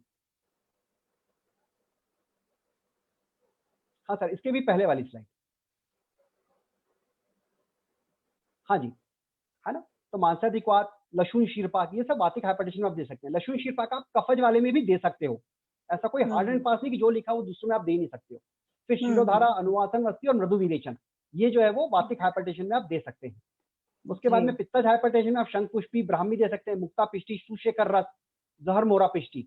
सुशेखर रस वापस आप वातज में भी दे सकते हो, पैतिक में भी दे सकते हो, क्योंकि वात पित्तज स्वरूप का होता है। वात पित्तज व्याधियों को ठीक करने में उसकी भूमिका होती है। और सुशेखर का जो है हार्ट की कॉन्ट्रैक्टिलिटी को कम करने में भी प्रयोग किया जाता है ना। तो मुक्ता पिष्टी, सुशेखर रस, जहर मोरा पिष्टी, ये पित्तज में आ जाता है। आरोग्यवर्धनी वटी, अविपत्तिकर चूर्ण, क्योंकि आरोग्यवर्धनी में कुटकी होता है, पित्त विरेचक होती है, तो अविपत्तिकर चूर्ण, आरोग्यवर्धनी पित्तज में हम ले सकते हैं। और शोधन के अंतर्गत विरेचन कर्म और रक्तमोक्षण, इनको हम पित्तज में इंक्लूड कर सकते हैं। कफज में पुनर्नवा, वचा, अर्जुन, आरोग्यवर्धनी वटी, क्योंकि आरोग्यवर्धनी वटी जो है वो कफ और पित्त दोनों दोषों पे काम करती है। और आसवरिष्ठ में पुनर्नवासव और वमन कर्म, इनको हम ले सकते हैं। तो अब जो पुनर्नवासव है बेसिकली डायलिटिक, जैसे जहां हमने बात करी थी ना प्री लोड कम करना है, तो थोड़ा सा उस चीज को भी ध्यान में रख करके मैंने यहाँ पर पुनर्नवासव को इंक्लूड किया है, ताकि मूत्रल औषधि के रूप में जो है ये ब्लड की वॉल्यूम को कम करके बीपी में लाभ दे। जी नेक्स्ट स्लाइड प्लीज। जी, अब ये विभिन्न रस औषधियां, सिर्फ इसको मैं वाचन कर देता हूँ, मुझे नहीं लगता कि हर एक की मुझे डीप में जाने की जरूरत है। तो बृहद वात चिंतामणि रस, वात विध्वंसक रस, ये जहां पर वातिक ज्यादा बढ़ा हो वहां पर आप देंगे। मुक्ता युक्ति कामदुदा रस, सुशेखर रस, पित्तज में ज्यादा अच्छा काम करेगा। मुक्ता पिष्टी पित्तज में काम करेगा। आरोग्यवर्धनी वटी, ये जो है मेनली आपका जो है कफ और पित्त दोनों में काम करेगा। और सर्वगंधागन वटी, ये वात में भी काम करेगा और प्रभाव से भी, जहां मैंने बताया ना कि व्याधि के हिसाब से भी जो है आप देते हैं दोष प्रस्तनिक और व्याधि प्रस्तनिक, तो वहां पे भी काम करेगी सर्वगंधागन वटी। फिर क्वाथ में दशमूल क्वाथ, पुनर्नवाष्टक क्वाथ, तृण पंचमूल क्वाथ, दशमूल वात पे काम करेगा, पुनर्नवाष्टक कफ पे काम करेगा, तृणमूल पित्तज पे काम करेगा, पुनर्नवादी वापस कफज पे काम करेगा, और स्वार्थतारिष्ट मन व स्रोतस पे काम करेगा। चूर्ण में शंखपुष्पी, मतलब जो मैंने बोला, शंखपुष्पी चूर्ण, अर्जुन त्वक चूर्ण, पुनर्नवा चूर्ण, गोक्षुर चूर्ण, अश्वगंधा चूर्ण, सर्वगंधा चूर्ण, जटामांसी चूर्ण, त्रिफला चूर्ण और पत्तिकर चूर्ण, पिपली और ब्राह्मी। तो कुछ इसमें वात पे काम करेंगे, कुछ पित्त पे, कुछ कफ पे और कुछ मनोवायु स्रोतस पे, जी है ना। तो इस तरीके से जो है इनको मैंने एक जगह पे इनका संकलन कर दिया है। Next slide please. तो here we come with our last slide, dos and don'ts. तो restrict excess salt and fat intake to avoid fluid retention. तो हमें एक्सेस ऑफ फैट और सॉल्ट नहीं लेना चाहिए। फैट के लिए हम वैसे भी लिपिड प्रोफाइल करवा रहे थे, तो इनका हमें ध्यान रखना चाहिए। हमें अल्कोहल और स्मोकिंग अगर कोई ले रहा हो तो डेफिनेटली अब आगे से उसको आप अवॉइड करवाएं, है ना। आयुर्वेद परिप्रेक्ष्य हमने जो करा, पर एक होता है कि जब तक हम निदान का परित्याग नहीं करेंगे, जब तक किसी भी व्याधि में हमें अपेक्षित लाभ नहीं मिलेगा, तो निदान परिवर्जन चिकित्सा का प्रथम सोपान होता है जी। तो इसको तो हमें हमेशा ध्यान रखना है। Avoid worry, anxiety, night awakening as mental stress also leads to high BP, क्योंकि ये सब बीपी के निदान है। और अगर बीपी इन कारणों से नहीं भी हुआ, पर ये बीपी को बढ़ाने में मदद करेंगे आगे चल के, इसलिए जितनी निदान वाली फैक्टर्स है उन सबको हमें डिसोसिएट कर देना है। Do exercise and yoga, anulom vilom करें ताकि हमारी मनस्थिति अच्छी रहे। Get BP check monthly after age of 40। और विशेष रूप से जैसे कि आपने भी कहा था कि 95% केसेस में असिम्प्टोमेटिक होता है, तो ऐसे कंडीशंस में हमें जो है वो इसीलिए गाइडलाइंस के तहत ये इस डिक्टम को फॉलो करना चाहिए कि 35-40 साल के पश्चात कोई भी पेशेंट हमारे पास सर्दी जुकाम के भी आ रहा है तो हमें इसका बीपी लेना चाहिए। और वेट को हमें कंट्रोल रखना चाहिए और हमेशा फिजिकली एक्टिव रहना चाहिए और अवॉइड सेडेंटरी लाइफस्टाइल, क्योंकि सेडेंटरी लाइफस्टाइल से कफ बढ़ेगा और ऊर्जात्मक संप्राप्ति होकर के हो सकता है आगे चल करके बीपी बढ़े। तो फिजिकली एक्टिव रहे, तो शोधन होता रहेगा फिजिकली एक्टिव रहेंगे तो जी। और सबसे लास्ट स्लाइड जो है वो है then thank you so much for patience listening, thank you so much. हाँ sir, thank you so much. हम आपको भी थैंक्स कहना चाहते हैं कि आज का जो हमारा टॉपिक था बेसिकली जो आपने ही चूज किया था कि hypertension according to Ayurvedic perspective, तो मुझे ऐसा लगता है कि जो भी आपने थोड़ा मॉडर्न की भी डिटेलिंग दी और आयुर्वेद में कैसे दोष के अकॉर्डिंग जो है वो थोड़ा सा डायग्नोसिस बना के और ट्रीटमेंट प्लान करें, तो जो हमारे यंग व्यूअर्स हैं जो उनको मुझे लगता है कि काफी कुछ हद तक एक सोच मिल गई होगी करने के लिए। एंड फिर डेफिनेटली आपके जैसे प्रैक्टिकल पेशेंट्स आ रहे हैं उसके ऊपर आपको ज्यादा मतलब उसको ध्यान में रखते हुए करना है। और मेरे ख्याल से आप तो सभी के लिए अवेलेबल रहेंगे ही सही कि कभी भी कोई किसी को डाउट हो माय प्लेजर, माय प्लेजर। जी जी, वो आपसे कांटेक्ट कर पाए और आप उनको थोड़ा सा सही गाइडेंस दे पाए। और एक हमारा जो ये भी परंपरा है यहाँ पे कि कुछ लोगों ने जैसे फेसबुक पे भी क्वेश्चंस डाले हैं या और कोई हमारे क्वेश्चंस आ जाते हैं तो उसको आप कल क्लियर करें, निराकरण my pleasure and my duty also. अगर मैंने कोई चीज किसी के सामने रखी है तो वो मेरा उत्तरदायित्व भी बनता है कि मैं उस चीज को निराकरण करूं। हाँ सर, तो वो कुछ क्वेश्चन आंसर्स का सेशन हम कल ले लेंगे, जो थोड़े डाउट्स हैं वो क्लियर कर लेंगे हम। जी, जी। और बाकी सर मतलब काफी कुछ मतलब हमें आज गाइडेंस मिली है। कुछ अगर एंड में आप एक दो टिप्स या और कुछ कहना चाहते हैं सर? डेफिनेटली मैं एक लास्ट 2 मिनट और लूंगा। देखिए, अभी तक हम लोगों ने जितना भी समझा है इस प्लेटफॉर्म के जरिए, है ना, सारी करीब करीब हर वैद्य ने बहुत ही सरल शब्दों में प्रभावी तरीके से अपनी बात को रखा है और सरल से सरल शब्दों में जो भी व्याधियां हैं उनको समझाने की कोशिश करी है। इस चीज से आप भी जो है मुझे गलत नहीं कहेंगे कि एक वैद्य के हथियार उसकी औषधियां होती हैं। हमारा निदान बहुत अच्छा हो, संप्राप्ति भी कारण भी हमें समझ में आ जाए, संप्राप्ति बनाते आ जाए, सब चीजें हमें आती हैं, है ना, लक्षण भी हम समझ लें। तो हेतु, लिंग और औषध जो त्रिसूत्र आयुर्वेद कहा गया है, तो औषधि के संदर्भ में जहां हमें ये पता है कि इस व्याधि में ये औषधि देना है, तो मैं सभी जितने भी यंग डॉक्टर्स, स्टूडेंट्स, स्कॉलर्स जो सुन रहे हैं आज इस लेक्चर को, मैं उनसे थोड़ा सा कुछ और आगे चल करके कहना चाहता हूं कि इन औषधियों से संबंधित 3 बातें आप और ध्यान रखें, क्योंकि अगर उन 3 बातों का आप ध्यान नहीं रखोगे तो कई बार सही औषधि देने पर भी जो है हो सकता है आपको यथोचित लाभ न मिले और आप कहीं ना कहीं निराश हो या पेशेंट को वो खुशी न दे पाओ। तो वो 3 बातें जो औषधि से संबंधित है, एक अगर हम ट्रू आयुर्वेदिक प्रैक्टिस करते हैं उनको भी हम फॉलो करने की कोशिश करें। मैं भी आज पूर्णतः उनको कई बार प्रैक्टिकल पॉइंट ऑफ व्यू से हो सकता है कई बार फॉलो नहीं कर पाता हूँ, और हमेशा इस कोशिश में रहता हूँ कि इनको मैं फॉलो करूँ। तो वो कौन सी 3 बातें हैं?